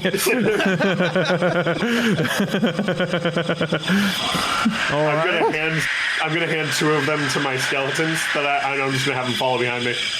All right, awesome. So the skeletons aren't very bright. They're gonna go ahead and hold on to the torches, and we're gonna have them sword fight in the back with the torches while you guys are walking along. So Like slowly attacking each other. So good. there's I this could- There's a forest fire going on. each other. While you guys are walking and trying to make your way through this forest, you just see Cole's two skeletons fight in the background very slowly. Do you guys place bets? No, I asked if we kill Cole's character, do they unsummon and die? Yes. I hit him with a shovel. I mean, this actually makes sense. Pirates who can't die would constantly be offing each other. Oh yeah, this is historically accurate. I love the picture of us just walking and then just out of nowhere. Out of nowhere. We were still walking because he was trying to find the shovel. He was like, It's an 11. Just right into my blood. His blood splatters across my face as I'm handing him like a torch. Explain to me how you almost successfully off him. You don't do it. You don't do it completely. Okay, so you probably hear Helen, like she's probably trying to stand very stealthy behind this very thin palm tree, but like her dress and everything are just like extremely wide around it, and you can totally see her. And you just go like, but you probably duck underneath it as a shovel just comes over your head and probably bonks the head off of one of your skeletons behind you. I would say I'm gonna edit that a little bit, and I would say that you do successfully hit him, but not hard enough that he's now bloodied, but not dead. His head's just on backwards. He has to walk backwards. Yeah. Oh, I should have put it sideways. The shovel never goes. Yes. That clean cut. Yeah. this new body I have comes with the most valuable gear of any pirate, a blanket and a pillow. So I'm going to take a pillow, which I'm assuming has been strapped to my back pocket, and I'm just going to try and smother Helen immediately. All right. I look at the monkey Feathers or Johnny's character pitch in. I'm good. I'm gonna keep eyes on the surroundings for now. Okay. Buttons is just staring at the fire and lighting things. And just seeing how that works. That Buttons is like he's found a banana, even though he doesn't know what bananas taste like anymore. You're just like eating it off of Pfeffer's shoulder and just watching the chaos happen behind you. So Cole, go ahead and roll a strength check for me to see if you smother Quincy's character. -1. 11. Can I just submit and just not fight back? You could, yeah. Go for it. So good. It's like, no, don't. Please, don't. No, stop. No. Please, no. I don't want to die. You're making this really difficult It's for too me. If you could soon. just put up some kind of. Yeah, come on. Something. It's like lightly tapping you with a shovel. No. No, Hit me please harder. Come on. don't. No. It just takes the pillow off for a second. What are you doing? Do it, you coward! All right. Is that better, chat? That mic should be better now. All right. Oh man.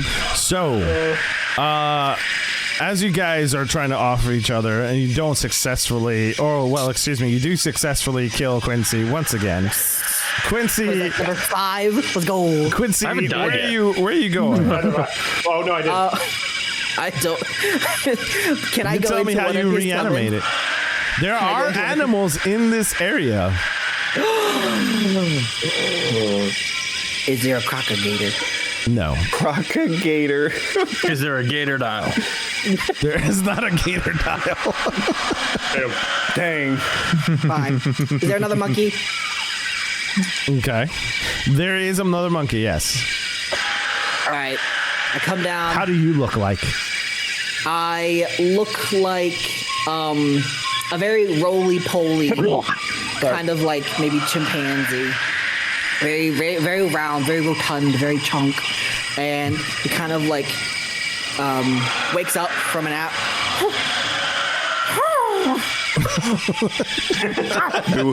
Do my ears deceive me? Is there a brother within? Quincy can now understand Johnny's character. Hello. How's thou? Oh, Yes. Look deeply Buttons and into this bobbles. fire. I have so bright, luminous. I can see in the all dark. of you. Everybody else is. That's all we're doing. I will pick up We don't know Mark this and be is like, Yankee. you finally did it. I take a piece of my crap don't know how to and feel just kind about of hold it up to the fire and let it light. This is why we are alive. to burn things. We must burn the world. Purge it. Yes. Quick, gather a torch for yourself. Let us burn this jungle. Indeed. And we're just like lighting things.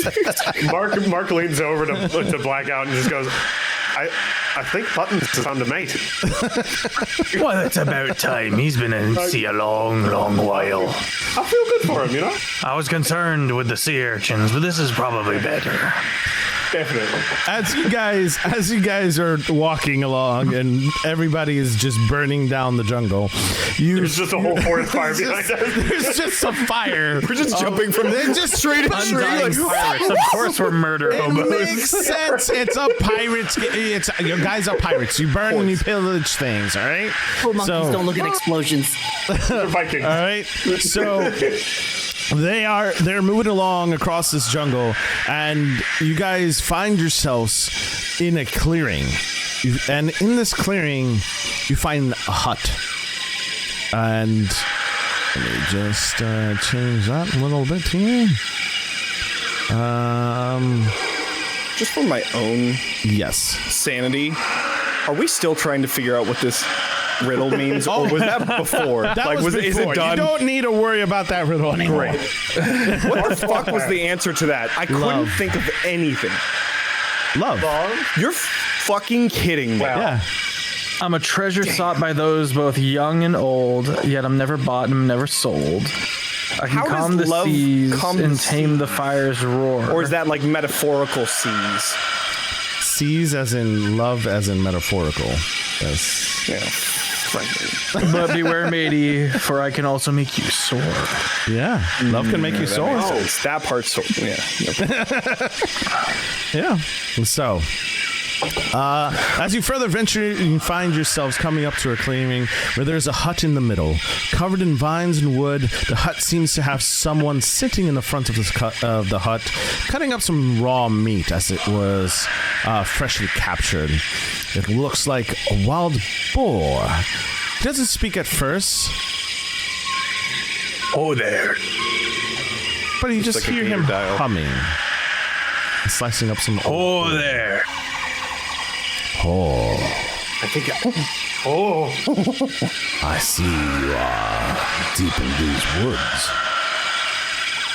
What bring you around these parts? I just turn and point back, to the fucking forest fire that we just caused, and like we're forced to walk this way.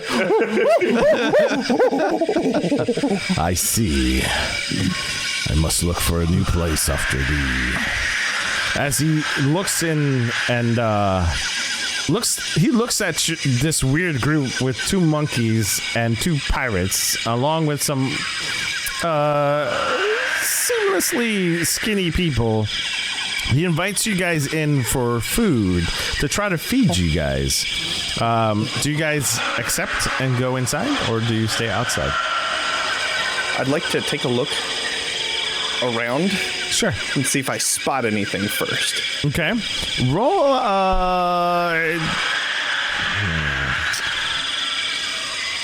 You know what? Roll a spirit for me. 3. Awesome. Nothing's Actually, you know wrong. what? I'm gonna use one of my devil's luck because Okay, go for it. 8. An 8. All right. Brings you here. As you venture around and you look at this hut, you climb up to the sides of the windows where the hut is. You're an animal. He doesn't pay much attention to you, you know. So the monkeys look through the window, and you see when you look through the window, there's taxidermy animals all over the place. And you see what seems to be hunting gear hanging from the walls. You see a little cot towards the side, and in the back there seems to be a fire along with some a cauldron that's hanging over the fire that kind of is like on a swivel, so you can take it out of the fire and put it back in. It looks like a normal hunting hut, really nothing out of place. I just hop back onto somebody's shoulders. Whoever Quincy's character isn't on, I jump on the other shoulder of somebody, and then I just thumbs up. I will look at Mark and be like, "We'd be much obliged to step into thine abode." We're normal people, and we eat a lot of food. He looks over to Quincy's monkey. He's kind of pokes him in the belly because he sees that he's definitely chunky. So he's like, "How dare you touch a brother of mine in such a disrespectful way!"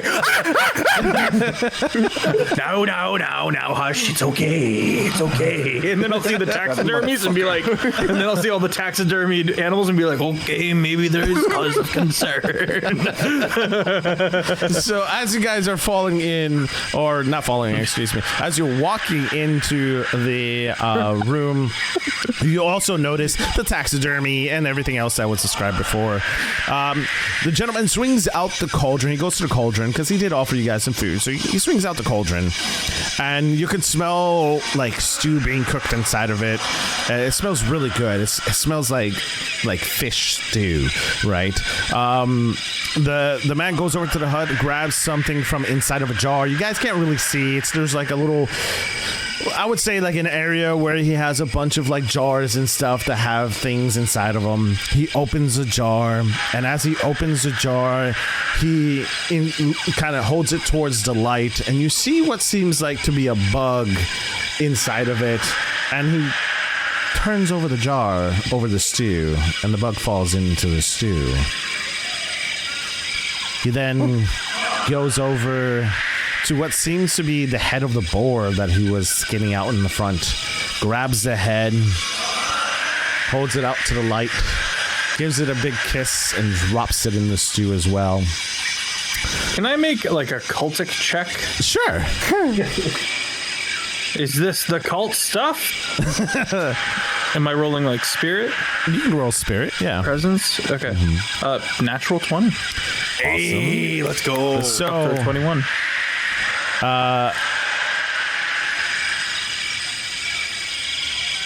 Hold on. As you watch this gentleman drop this boar head, Pfeffer, your character just gets this ominous feeling, this like, oh man, I've seen this before. You feel it just crawl up onto your skin, and smoke starts to fill the air.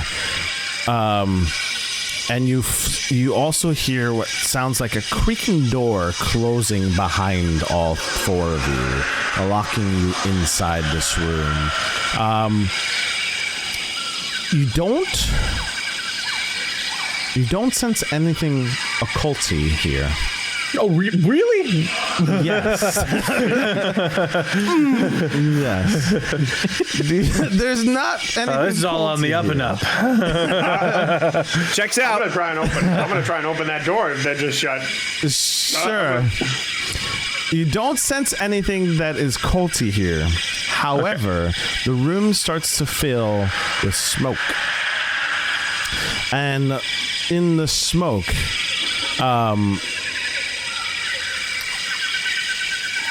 it starts to form into visions. And being an occultist and person who works in sorcery, you know that people who are close to sorcery and people who are occultists, they have a tendency to tell stories with smoke. So it's not harmful. I nod to the party and kind of plop myself down and buckle in for a show. I grab the Quincy monkey. Harmful. Right. I pull it away from about to burn down a taxidermy animal. How am I dad? How am I the dad of the group? How did we get here? So as this happens, the color of the smoke starts to change to different colors, and the old man starts telling you a story. The vision of what he's saying starts to take shape in form of steam and smoke rising from the cauldron. Let me stop this music here because that's Quincy's very monkey. loud. All you hear is, "What trickery is this?" I think, brother, that we should burn this place to ashes and everyone in it.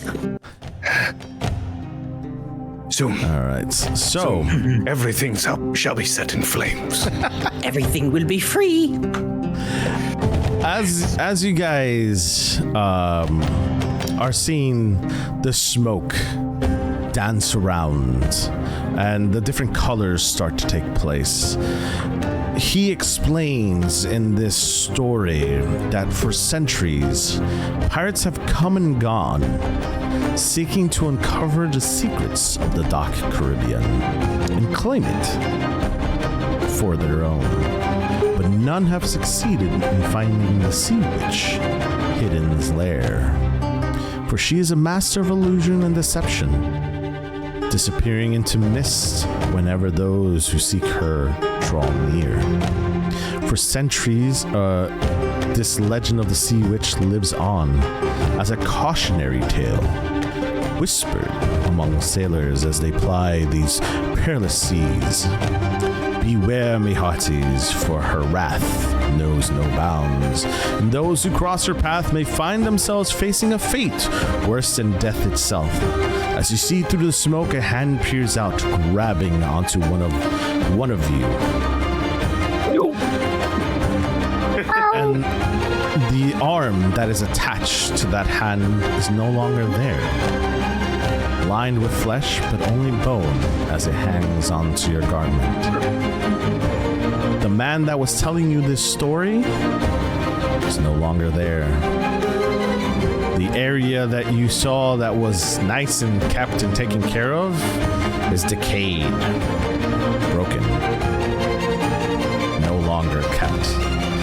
All the traps that you guys saw in front of you are gone. The taxidermy are not well kept, and there's spiders and roaches crawling all over the place, as what seemed to be a well-kept hut is now no longer well kept. Burn it. As you guys walk across the room, you do see a gentleman. You do see a gentleman skeleton sitting in a chair, rocking back and forth with its teeth gleaming. What do you guys do? I have a sword, so I'm gonna go behead him. All right. What are you looking to do with this beheading? Well, he's rocking in a chair, so obviously he's not defending himself. I have the cutlass that I got from iteration 1 of Yankee. I'm going to run and just swing at this guy's neck. So as you swing, the sword cuts straight through the neck of the skeleton. The skeleton's head just kind of flies up into the air. Roll a agility check for me to see if you can catch it before it lands. That was a natural 1. All right. As you cut through the air and the skeleton rolls up into the air, it actually lands on Quincy -1 devil's luck. and Johnny. Go ahead and roll an agility check for me. Oh, I have a -2. Natural 20. Let's go. All right. Ooh. Only a 19 with the -1 agility. Okay. I'm going to use another one of my devil's luck because I Okay. got a 4. All right. Hold on here. All right. Way better. That's 14. All right, awesome. So, what's gonna happen is you both see the skeleton's head fly up straight into the air as it's falling. Quincy, your character is not today and hits it with its tail, and it travels towards Johnny's character, and Buttons looks at it and just barely ducks out of the way, and as the skull of the skeleton smashes into the wall. Brother, catch! Whoa! I was not ready for that throw. Next time, give me a heads up. Ha-ha! we'll be here all day. And with that, my chat, God. we're going to actually going to take a short break. So stay tuned as we come back with some more Pirate Borg adventures. But before.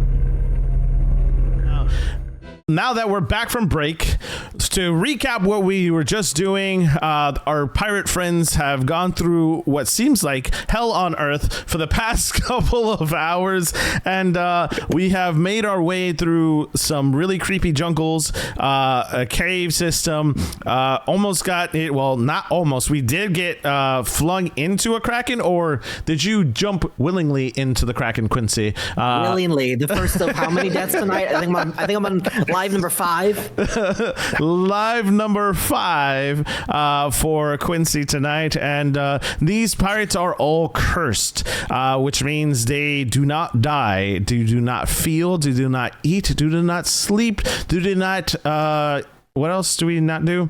Eat, sleep, don't feel pain. However, they do need to breathe, which is rather weird. But and these guys are trying to figure out the way to break this curse. So they made their way through this jungle, went through this creepy hut, found some more information about this sea witch. And the sea witch, who is in control of this island, they, for lack of time, we're gonna say that they continue to make their way through the jungle, fought some pirates along the way, won those battles.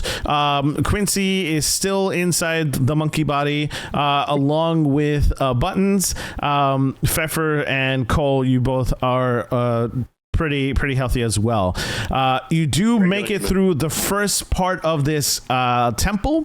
You do find a temple, and you get to the temple entrance, which now at the temple entrance, and we're going to go ahead and start from there, where we're going to pick it up. So Calls to forest fire. There is a forest fire, that's right. Jungle fire. Yeah. Actually, Jungle fire, of course, yeah. Yes. looks over to Joe's character and idiots. Yes, all of them. They set everything on fire. Look at them trying to talk in a higher vernacular. As these two monkeys are talking to each other, all the other party hears is,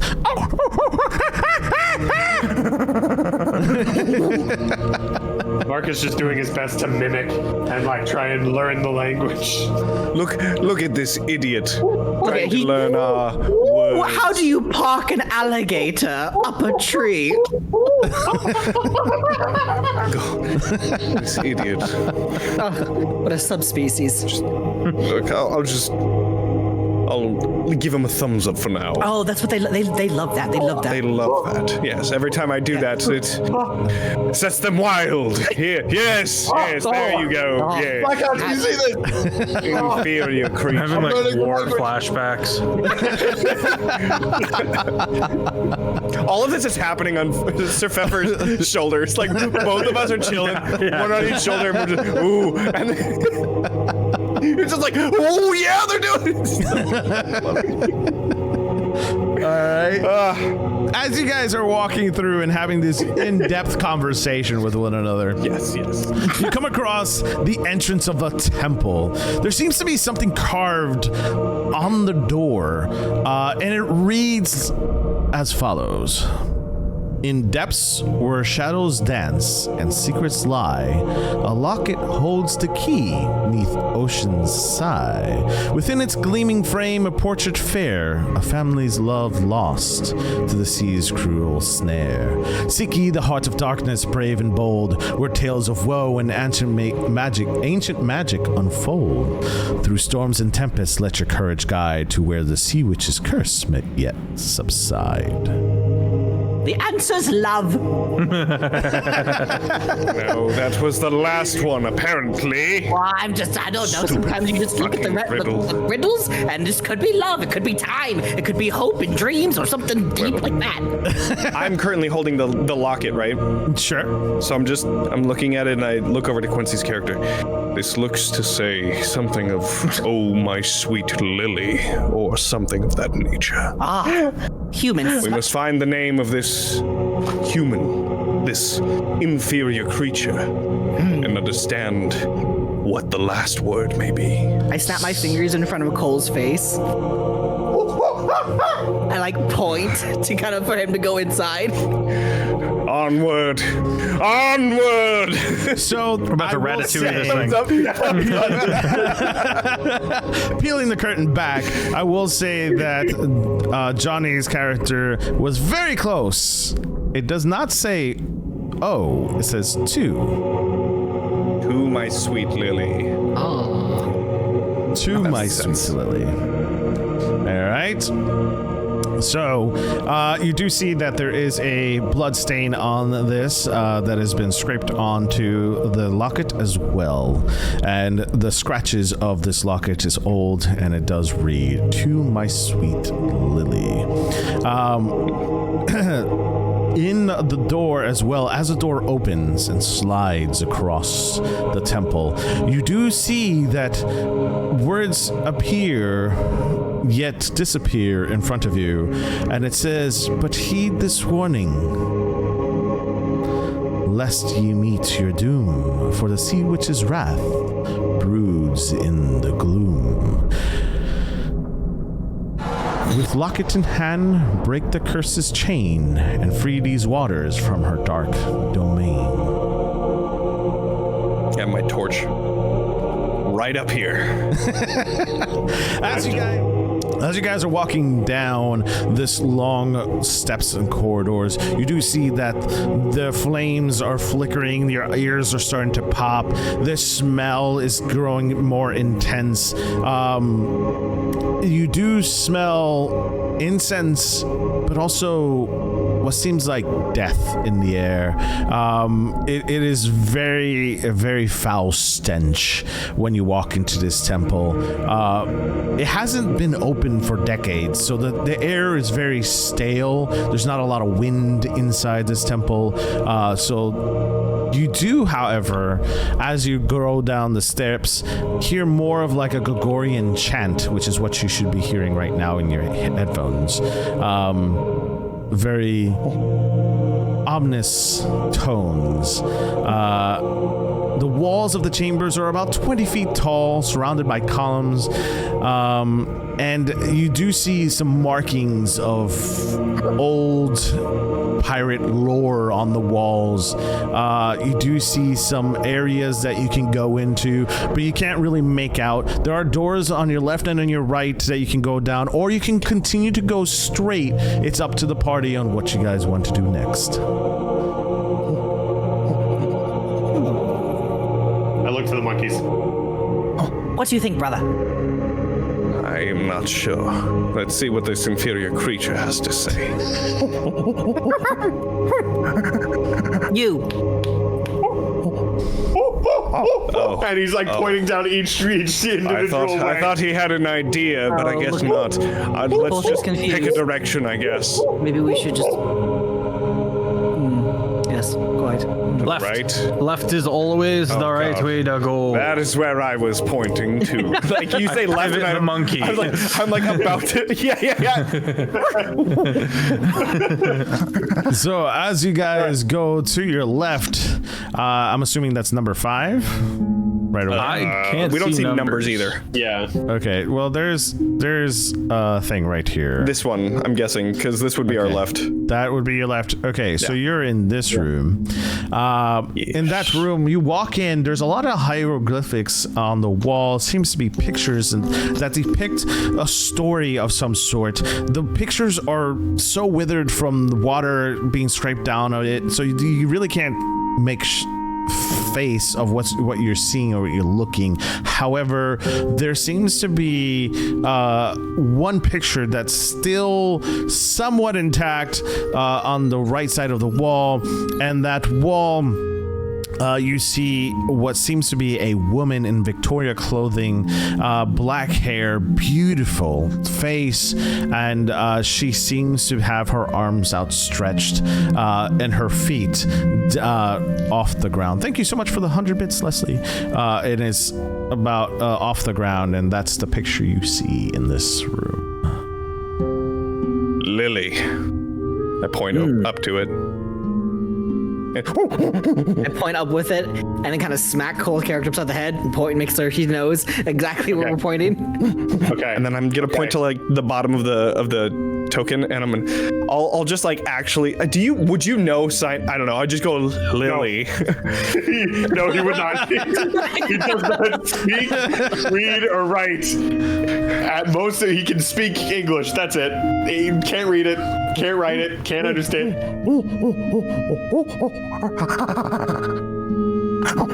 And I just point up to it. And Mark goes up and just rubs a booger on the. Gracious. We are surrounded by idiots here. Maybe, brother, if we kill this one, he will reincarnate into a higher being. It is a good idea, but also a dangerous one. Who knows if he can overpower us with his strength? We are but monkeys. We have a frail As you're body, saying this, but smart minds. he's just scratching his butt in front of you. Never mind. Look at him. He's even Never mind. becoming- Kill him, please. Kill him. becoming a higher being at the moment. All right, I pull out. I have a belaying pin.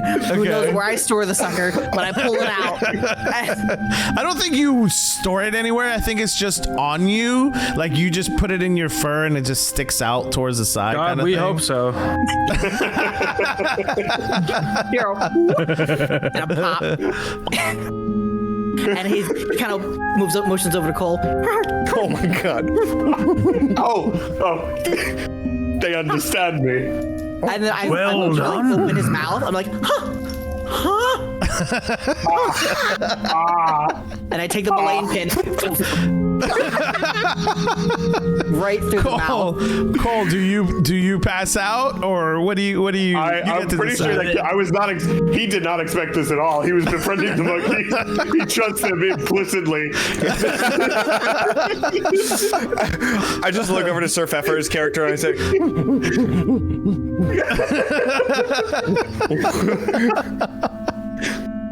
I'm just. yep. Cole, tell me how you reanimate and what do you reanimate as? Monkey. Where's the nearest orangutan? Yes. Oh, Party. Oops, all funny monkeys. enough. About three rooms to your right. That's crazy. Oh, that's rather convenient. So just 3 rooms to the right, this monkey, who's probably just chilling with Banana, as monkeys do, I imagine, is absolutely just chilling with a monkey, and all of a sudden he freezes. Doth my ears deceive me? Is that another brother? The plan to work, brother. We have higher beings. Cut to me like a couple minutes later, fighting back the monkey, trapped in a corner with a torrent. With like the knife that you hold in your mouth. So good. All right, so the party is now higher beings of monkey society. Don't include me in that. Don't. With one diver. Soon. This is a man with PTSD being tortured by a group of monkeys. Yep. Oh my god, this is so good. So I'll go and collect the pendant. you collect the pendant, Pfeffers, and now you have the locket. Actually, not the pendant. The locket, thank you. You get the locket, and You now are followed by 3 higher being monkeys behind you. Come on. Everyone, Would come on. you say that these are sea monkeys? Ha! That's a good one. Yes. Yeah, we're sea monkeys for Just sure. 3 monkeys grooming the knot hair that I've got as I try step by horrid step to move forward. You just have a big orangutan backpack, like. Yeah. Ratatouilleing. Yeah. Like got my ears. As you guys continue to move along this chamber, we're going to say that you have investigated the other chambers and have gathered more information about the story of the Sea Witch, and you've gathered that the Sea Witch has been on this island for over a century, and there seems to be a loss that she's had that keeps her here.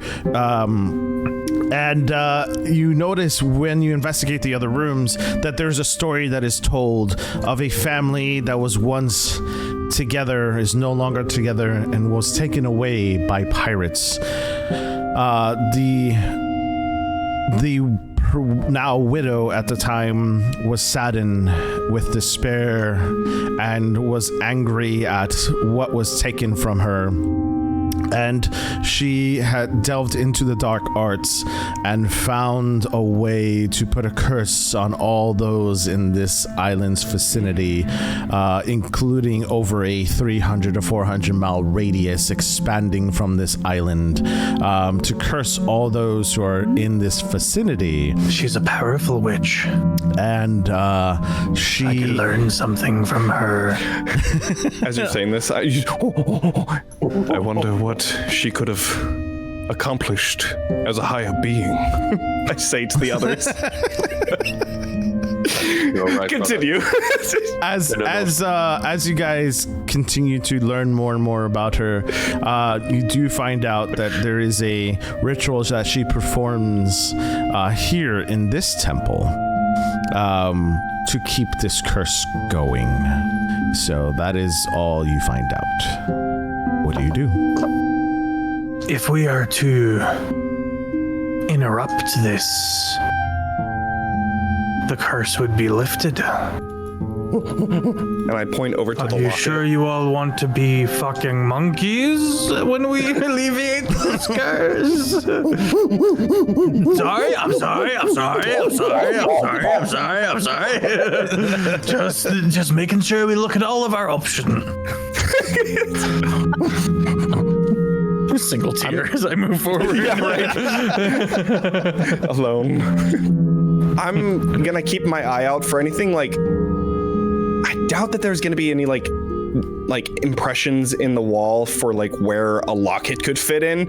I doubt that would happen, but I'm going to keep an eye out just to make sure that we have that covered. Okay. I will hand you the locket. Okay. So as you continue to walk down, you do scan the walls for anything that seems that you could fit a locket in and don't find anything. Do you guys continue to walk down this corridor, or do you want to turn around? You guys decide what your fate is. I'll continue onward. And so when we were doing all of this information gathering, that was the 2 Yes. All of the main rooms, and then corridors. now it's just the corridor that goes down. Correct. Yeah. Okay. Yes. I'm gonna keep looking behind us for any other shadow beings. I'll take one of the tikis and roll it down the long staircase. Okay.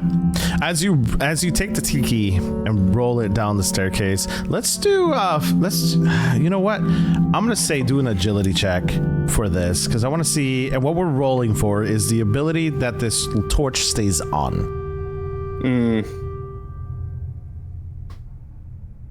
Agility? Yeah, let's do that. 7. Okay, so as you roll this light torch down the hallway, the torch stays on for a little bit as it continues to roll down. But since this cave has been locked away from air, not much has been coming down. As it gets closer and closer to the bottom, it starts snuffing out. Oh, balls. All right. Just hold on to mine. I'll jump down onto the ground and just start walking forward. Holding up the locket. I have the light pin kind of like just tapping the rocks. Just kind of see, check for traps as I'm like in the middle of the group. Yeah. Okay. Yeah. Best place to check for them. So, I think we think that we're higher beings. Higher beings too. I mean, you can say the same thing about humans, right? Right, true. Very true. roll a presence for me, Quincy. Okay. You get us all killed. 10 plus 1, 11. Okay, so as you're tapping on the way down, you have a stick? Yeah, the belaying pin that I killed. Okay, so you got the pin. So you have the pin stabbing the ground. Nothing seems to happen. You see, everything seems to be good to go as you're going down these steps. However, And then you stab the pin, what seems to be a small hole inside of a stone case, and the pin hits a mechanism that triggers another mechanism that triggers another mechanism, and you can start hearing gears just turning on the walls. And the three of you roll an agility check for me. three of us being who? Pfeffers, Cole, and Buttons. 10. 11 minus 1. Ooh. 9. We're dead. But I'm gonna use my last devil's luck. Okay. Oh, that's right. I have one of those. Hang on, I'm gonna do that too. 1. Nice. Okay, 13. Okay. So, Cole, Quincy, and Pfeffers. You guys are towards the front, I'm assuming, and Johnny, you're in the back. Sure. When you start hearing the gears, you really don't know where the noise is coming from. And from in front of you drops what seems to be like a flame cannon and shoots directly at all three of you, singeing all of you. Sweet death. Taking 2 HP of damage. Okay. I have 1 HP. I got 4. I got 6 in this new body. All right. 7. You're the most resilient of all of us. Apparently, yeah, jeez. All right. So as you guys continue to walk down these steps, you start hearing the Gregorian chants a little bit louder this time, and now things are. Those are from Gregory. Yes. I've been there. Yes, Gregory. Who am I talking to? I'm surrounded by monkeys. You guys start hearing the Gregorian chants a little bit louder as you get closer towards the bottom of this. As you enter into this room, how are you guys lining up? And how are you guys lining up? Let's start there, and then we'll go from there. I'm a backpack right now. I'll take lead. Okay. I'm gonna be in the back. Cole's foot hand thing has my leg as I'm like burned, but I'm not dead, and I'm just kind of falling down the steps. So realistically, Blackout is carrying me as a backpack while I drag. With a -3 strength, so I'm like, Yeah. Yes. Just barely getting there. And then Buttons is behind us, ready to cover. I will also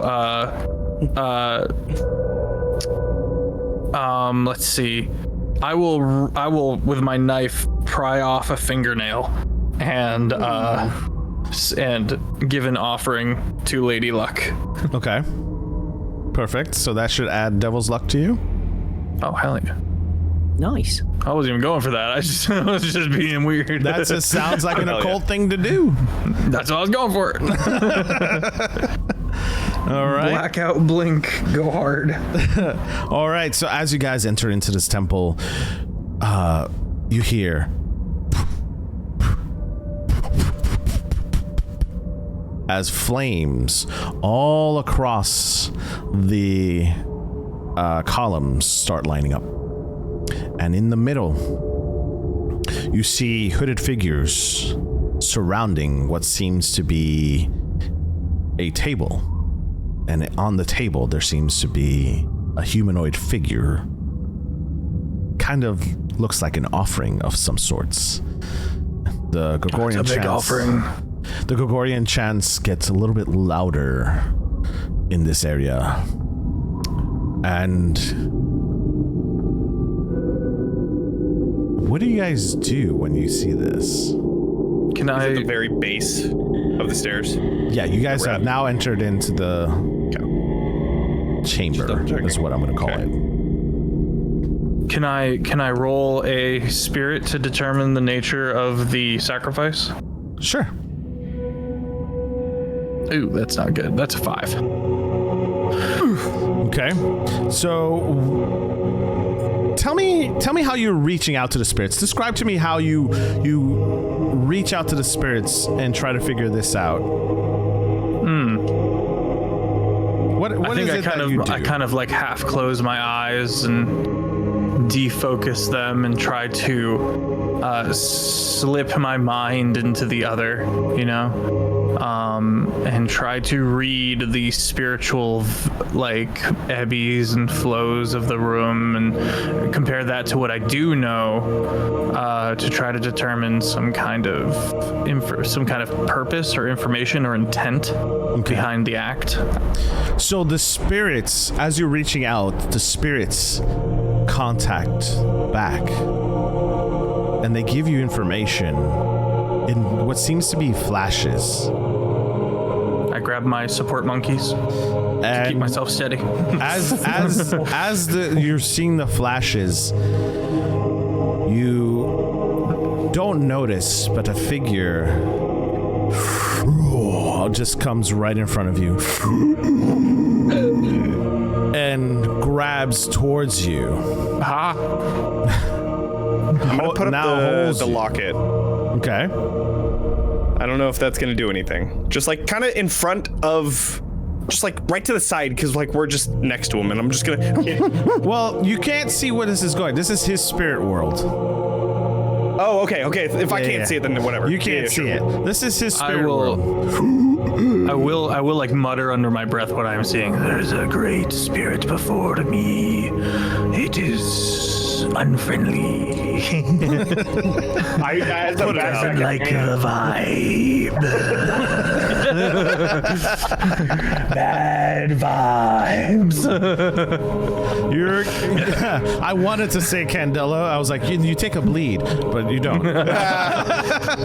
So, Yeah, the nose starts. Oh, I've got scurvy. but however, I will say, how much health do you have? I have 4 health. Okay, you do take damage towards it. So you would say, as you're going into the spirit world, there is a spirit that tries to reach back, but it's not a friendly spirit. So then your nose starts to bleed from the spirit trying to keep you in the spirit world and grab you not to let go. I'm gonna. Can I oppose this thing in any way? You can. What are you gonna do? Well, first, how much damage did I take? 1. Okay. He's just holding you. Okay. I will try to denounce it, break, bind, and cancel it. I will try to expunge it from this realm. Okay, so tell me how you try to expunge it. What is your name?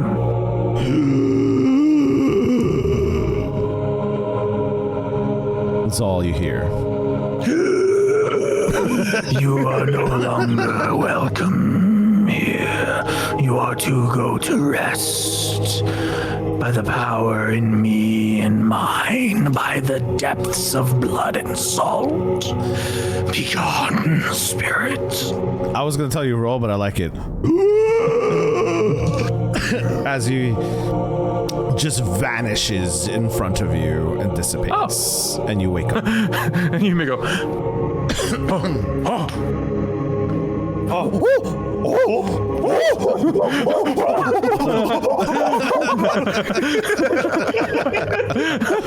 As this is happening to Pfeffer's character, you do see the priests have now turned around and their attention is gazed upon you. That's where the chanting's coming from. Okay.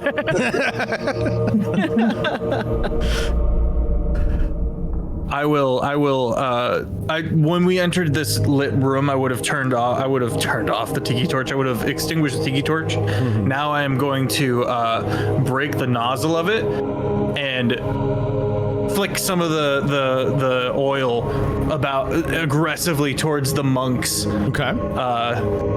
Brandishing a different tiki torch in the other hand, or monkey holding a tiki torch in the other hand. I got one. Yeah. And I start flicking the burning cinder. Yes. Be away. Covered in oil now. Away with you. Here's as I start walking towards the corpse on the floor. Here's what I'm gonna say. Go ahead and everyone roll a spirit for me. Spirit. Alexa, turn off the tiki torch. 17. 19 minus 2. Okay. Also 17. Nice. 18 plus 1 to a 19. Very nice. 2. All right. There had to be one. There had to be one. Okay. So you start hearing what feels like chants, but you are able to resist. You've done it once before, Pfeffers. You did it in the spirit world. You told it to be gone, and it seems to have brandished some type of relic on you, and you were able to kind of sense to your comrades, give them that sense, but it doesn't look like Cole's character was paying attention to what you were trying to do. So Monkey's just looking. he's just looking around, minding his own business, and behind Cole's character, and this is, I'm gonna say Cole's character's to the other side of where you guys are at. The priestly hooded figure comes up behind him and sticks his hand straight through your chest, Cole. You take 1 damage. You have to now do a strength check to try to get out of his grasp. Start flicking oil at him. Where's my strength here? -1, 16. Okay, so you were able. Actually, you know what? You tell me how you break his grasp. This guy's fingers are literally through your chest. Is this a spirit thing, or is this like he's physically shoved a hand through me? This is a spirit thing. Okay, I'm gonna turn around. I have a cutlass in the hand because it's one of the only things I have. Okay. I'm gonna turn around to like crane my neck around so I can make eye contact with him. I'm gonna go, and I'm gonna punch him in the face. Okay. With my monkey spirit fist. Okay. Yes. So the spirit lets go. You know what? Here's what happens. The spirit has you physically in form. His fingers are through your chest. Your punch doesn't land. However, your fist goes through his face and hits the lantern behind him, which then falls on him, which makes him let you go. So it explodes at his feet, and then he moves back frantically. Spirit fist. Seeing that, Monkey spirit fist. my singed monkey on fire sets himself on fire and chases after this. You just see a flaming monkey running across the room. Your sacrifice will not be in vain, brother. I am the flying poop. So we do see a burning monkey now running around this temple as this figure who was dressed as a priest now unveils their robe to now you see a lady in Victorian clothing, withered, black hair, skinny long face, eyes are white, opens her mouth, and all you see is darkness and black. Her clothes are withered, kind of a greenish glow. Her skin white and pale and clammy. She doesn't touch the ground. She actually hovers over this ground. And she looks towards Quincy's character, doesn't even flinch, snaps her fingers, and Quincy disappears. Quincy, how do you come back? Is there a cultist in the room there? That There's a dead body in the middle. Is a dead body in the dead middle. body in the middle. Which, by the way, does that dead body look similar to the visage that we are seeing of this ghost? No. No. Okay. Well, there's a dead body there, so. Control Z on that sacrifice. Yeah, right. Dang it! Where am I? See, you do feel a cutlass to your left and a pistol to your right, and you are now human form. I take the pistol and I want to point it to the lady in the robes. Who are you?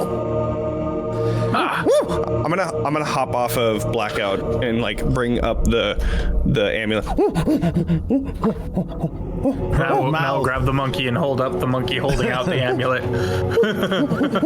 She doesn't see this at first, I would say. She turns to where Quincy's character is now reanimated. Her mouth elongates longer, angrier. Her face frowns, and she looks like she wants to just like basically haunt over Quincy's body. And I would say, Johnny, your character runs in front of Quincy holding up the locket. And she stops. And then I'm gonna look over to Quincy's character and I'm gonna sign Lily to you. Yes, Lily. Are you Lily? She doesn't respond. However, you do see her mouth closing, and what were once black eyes turn human as a tear runs down her face. I haven't heard that name in a century. So if we kill you, we die? If it is as you wish. Right in her back, I'm gonna shove a cutlass to your orangutan. Here I am. She was not looking at. Here I am, about to put this locket on her neck so that she can have it, like finally, and then just boosh, and the fucking cutlass coming. Roll a strength check for me and a perseverance, not a perseverance check. Dang, that's not good. Yes. A presence check. 18. I want to point out my feature is backstabber, Okay. which if I attack from hiding or a distracted enemy, Flank! The attack DR lowers by 2, and I deal an extra D2 damage. Okay. That's crazy. Did I do Roll a for presence? damage. Well, Quincy, not damage. Damage. Cole for damage. Damage. I'm gonna say, as this, you guys are rolling for damage. Johnny, your character actually ends up placing the locket onto her, giving her a more human form, so she is no longer ghost-like. Yeah, And as this locket cements her now into this reality, as she kind of falls from above onto the ground, and as she's touching the ground, Cole, your monkey-like reflexes come up from behind and just jam the knife straight. I will hurl the tiki torch canister at her. Straight into her back. For how much damage? 6. 6 damage. And Pfeffers, roll a presence for me. Presence. Yes. I have a +1 to presence. 11. Okay. Roll damage. Because she is now in human form. If she was not. What is a canister of lighter fluid damage? I would say equal to what a gun pistol would be. Okay, what's that? I've just got a knife on my character sheet. 2d4. 2d4. Lock pistol is 2d4. Nice. Mwah. Had it open. 7. Perfect.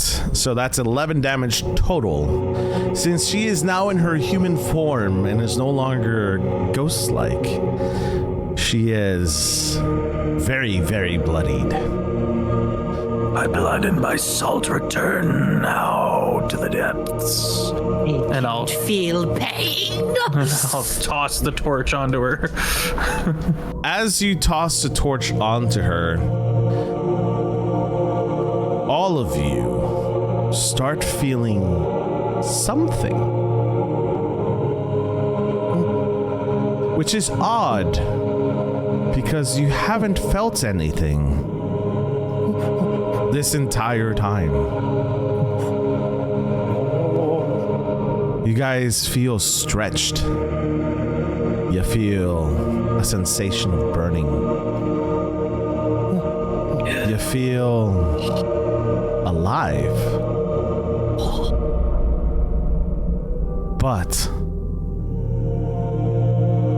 you also feel like you're dying.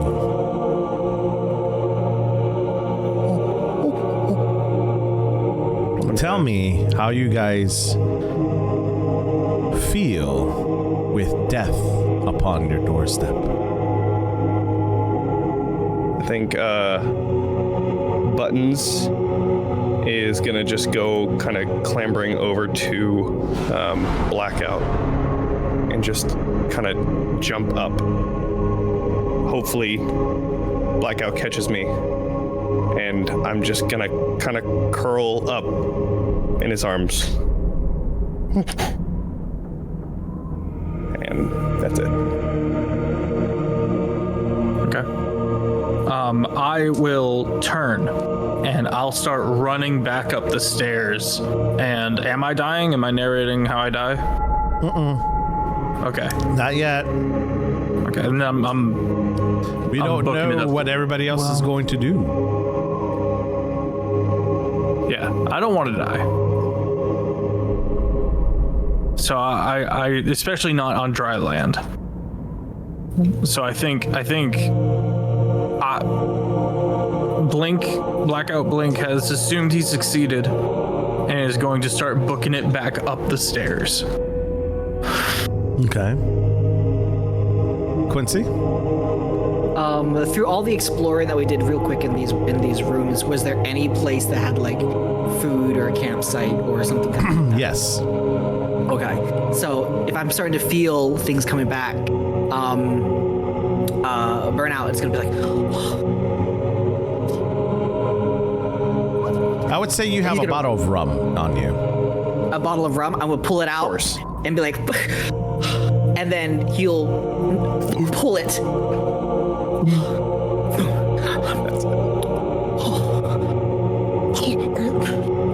And almost like choking it down.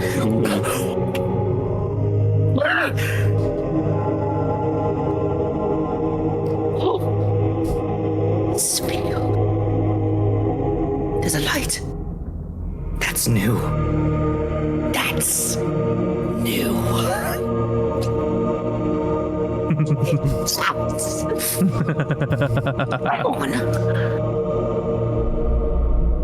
And he'll kind of just stay down and kind of get in that mode as he expectantly awaits it to come. Cole?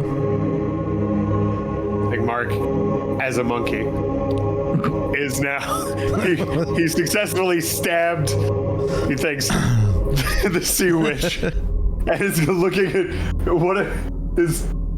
what once was a monkey chugging a bottle of rum, and the other two running up away from him, and he starts to feel weak and like crumble a little bit, and then he takes the sword and just like cuts his palm to get that extra bit of adrenaline, drops the sword on the ground, and just starts clambering. Like, you can tell that the energy is just leaving him. Like, it's with every grasp of, he's just clambering up the steps on all fours, like trying to drag himself up. And if you look about 15 feet up the steps, there's a single gold coin on the edge, and he is just eyes unblinking, just staring and like soul focused, going up to that coin. Can I amend one thing for me? As I'm running up the stairs, all of the X amount of times worth of injuries start catching up to me, and I start faltering, but I've got the monkey, and I start vomiting salt water, just vomiting salt water. And Johnny, you would see that there's almost like a peace and acceptance, and as I like get to my weakest point, I seem to be like deflating to the point where I just barely put you at the top of the steps, and they go.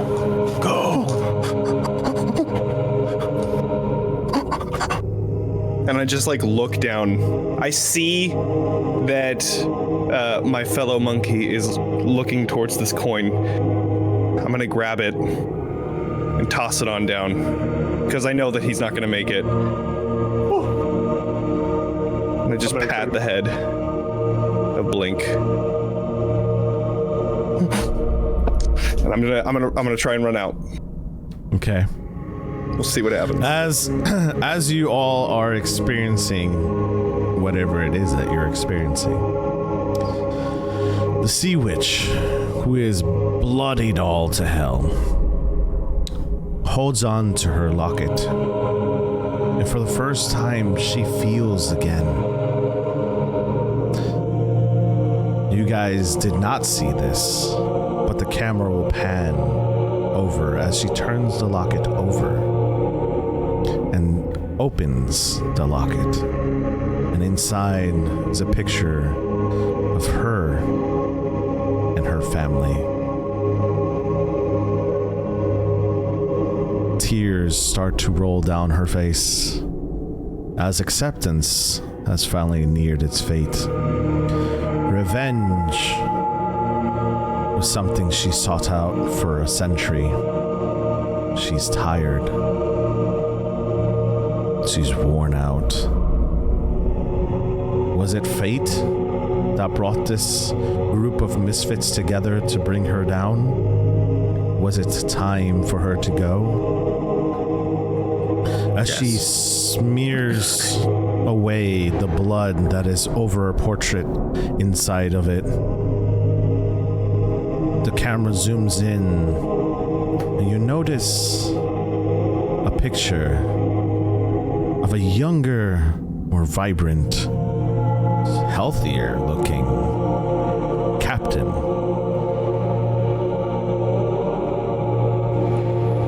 Your captain. Alive and still well. At least in the picture he was. And That's so sad. And that is where the camera will pan back towards the sea witch as she walks up the stairs and makes her way up on top of the temple as she overlooks the sea and sky. She takes her final breath, and as she does, the island starts to shake. The waves start crashing in as the sea takes back the island that was never meant to be. However, the camera zooms in real fast, seeing our little monkey friend Buttons running through the jungle. What are you doing? I'm running back toward, if I'm feeling like the island is like shaking and going to be like collapsing, yes. I'm running towards the dinghy that we were just off of on the shore, and trying to get onto that so that I can possibly live. Okay, Buttons. How many devil's luck do you have? Fat zero. Fat Can I give him mine? And this is the time where I will tell chat, if you want to help your fellow Buttons button up, make sure that you donate. If not, whatever he rolls, he keeps. I'm not even gonna look. I'm not looking yet. I'm not gonna look. I'm not gonna look. I'll give it a While we're solid. panning, I'll give it a while we're- solid minute. And we're going to go back to the camera to the last 3 heroes as they take their final breaths. water flowing in because the island is sinking, essentially being retaken by the ocean. I find a calm and a peace as the diver who never wanted to come up, and you can see all the tattoos covering my body being like kind of being washed away and kind of leaking down as I kind of roll onto my back.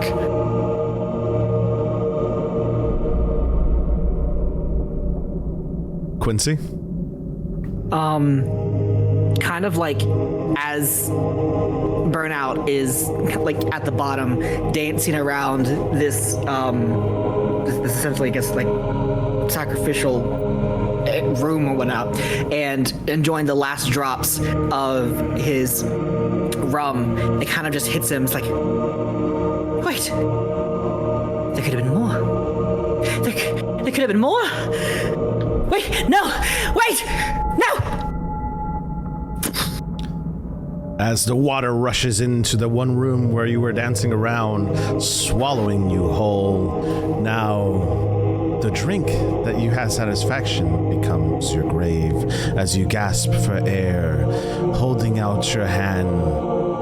There's yet a slight smile, but worried, as there could have been more, and your hand is engulfed by the sea once again. We did get a lucky die for Let's go. Buttons. Okay. So Still not looking yet. So we'll get to Buttons here in a second. Cole, your scene. The orangutan, after catching the coin tossed to him, I'm gonna say catching, more it was like it clanged down a few steps, he clambered back, grabbed it, and then clutched it to his chest, rolled over, and it's just like, has accepted this is his moment with the gold, the feeling of the gold against his skin, as the water begins to rush in on either side of him and slowly fill in from the bottom up to where he is on the steps. He's just eyes closed. As the water goes by, just and is going to and that is the last anyone sees of Mark Nocturne, who fittingly disappears into the dark abyss. All right, Johnny, roll an agility check for me, and do not. I rolled. Do not tell me the number. Here's why we're gonna do this. Okay. I'm gonna say a number. I'm gonna think of a number. Okay. I want you to DM me that number Okay. that you roll, and I want you to explain to me once I confirm what's going to happen. Okay. So go for it. I did. I sent All you a right, DM. Let me take a look. Now, I do have a luck roll. So if that is... Okay. Use that one more time. Okay. He's like, yeah, Using the no, luck burn roll. it. All right. Okay, DM it to me. Okay. Explain to me how we doing this. What is your final scene? So, Buttons is rushing. There are only... As he's running out of the temple, he sees the hut. He sees the burned down jungle that they left. He quickly rushes through the cave that was there, having to swim underwater at some points.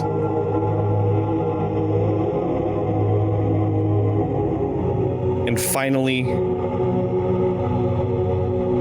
he reaches out from the depths, grabbing onto the floating dinghy that is still just barely surviving in the roiling waters as it's reclaiming this island. As he catches onto it, he pulls himself out and jumps into the boat and just watches as everyone he knows, the island, everything is submerged. As you are on this dinghy, you do look back of the adventures. You have flashes and memories of your previous life as a human, but now your remaining life as a monkey is yet ahead of you. Oh, The island from far away is engulfed into the ocean. You hear the roaring seas coming past you as it engulfs the jungle, the cave that you guys were once in, the temple. You see the water rush in, and it takes the lives of your fellow companions, and yet the sole survivor is a monkey. Once he joked as being the higher being, yet the only survivor of this story. And with that, ladies and gents, is where we're going to end it tonight on this amazing campaign with these amazing people. Can we get some round of applause? I rolled a 10. Can we get And then I rolled an 18. So whoever gave me the reroll, yes. that was clutch. Yes, that is what we like. And for those who are joining us for the very first time, thank you guys so much for watching The Riddle of Liberation here, live on this channel. Can we get some awesome round of applause for these people, these amazing players tonight? Thank you guys so much again for joining out with us. Before we head out anywhere, please, let's change this music first and foremost because it's very depressing. I was jamming to this. I don't know what you're talking about. Gets eaten by a seagull. I'm crying. You're crying. We're going to change this music, and we're going to go ahead and say who you are, what projects you guys are working on, where we can find you, what are you going to be doing next, and so on and so forth. You guys know what to do here, so thank you guys so much again. We're going to go ahead and start with our boy Johnny, the sole survivor of tonight's episode, and go from there. All right. As you also may know me as Buttons, I'm Johnny. I am Talking XP, at Talking XP on any socials everywhere. I do TikToks. I run Ravenloft Misfits, which is a Curse of Strahd actual play. Just hit 80th episode this past Monday, and that's going to be released this Friday for everybody. And I also have a How to Play Candela Obscura playlist thing, a bunch of videos on YouTube. You can find me there. And I also run it too. We ran it with Northwolf on here, and it was Awesome. intense. It was Holy shit. awesome. I lost a But leg. yeah, it was great. It was great. It was so good. I think it's uploaded. So It is. I'll share it. But yes, that's where you can find me. Awesome. Thank you so much. We're going to go ahead to the next person to his left, which would be... Oh my god, here we go. You have to cue me in. Cole. Oh, hi. Good to see you there. I'm Lightbox. You can find me at lightboxnova.com. I do all the TikToks and the Twitch streaming things and creative stuffs and talking a lot. I do that a lot, actually. It's one of my favorite activities. And also, what I'm best known for. And carrying on to my left, I think that I don't know if my camera's that one of these ways is Quincy. well, it's Quincy, and then he's also here. Thanks, buddy. Thank you. I appreciate you. You're welcome. You're welcome. Hello, everybody. My name is Quincy. Quincy's Tavern on TikTok and all the other social stuff. I do the content creation. I love food. I love D&D. I love hanging out. Like getting to play with new people. And thanks for letting me join North for causing whatever chaos is here. I'm a writer. I'm an author. I have a cookbook. You can get our cookbook, The Traveler's Guide to Lucky Griffin, Recipes and Regalians. Full art, 72 recipes and storytime cookbook available at luckygriffin.com. Currently in the process of working on my next book, Ballad of Book of the Lost Bard, which is going to be kind of like a recipe book, poetry, ballads and songs and short stories and stuff like that. Hopefully by the end of the month, end of the year. That's the process. You'll find me at Gen Con.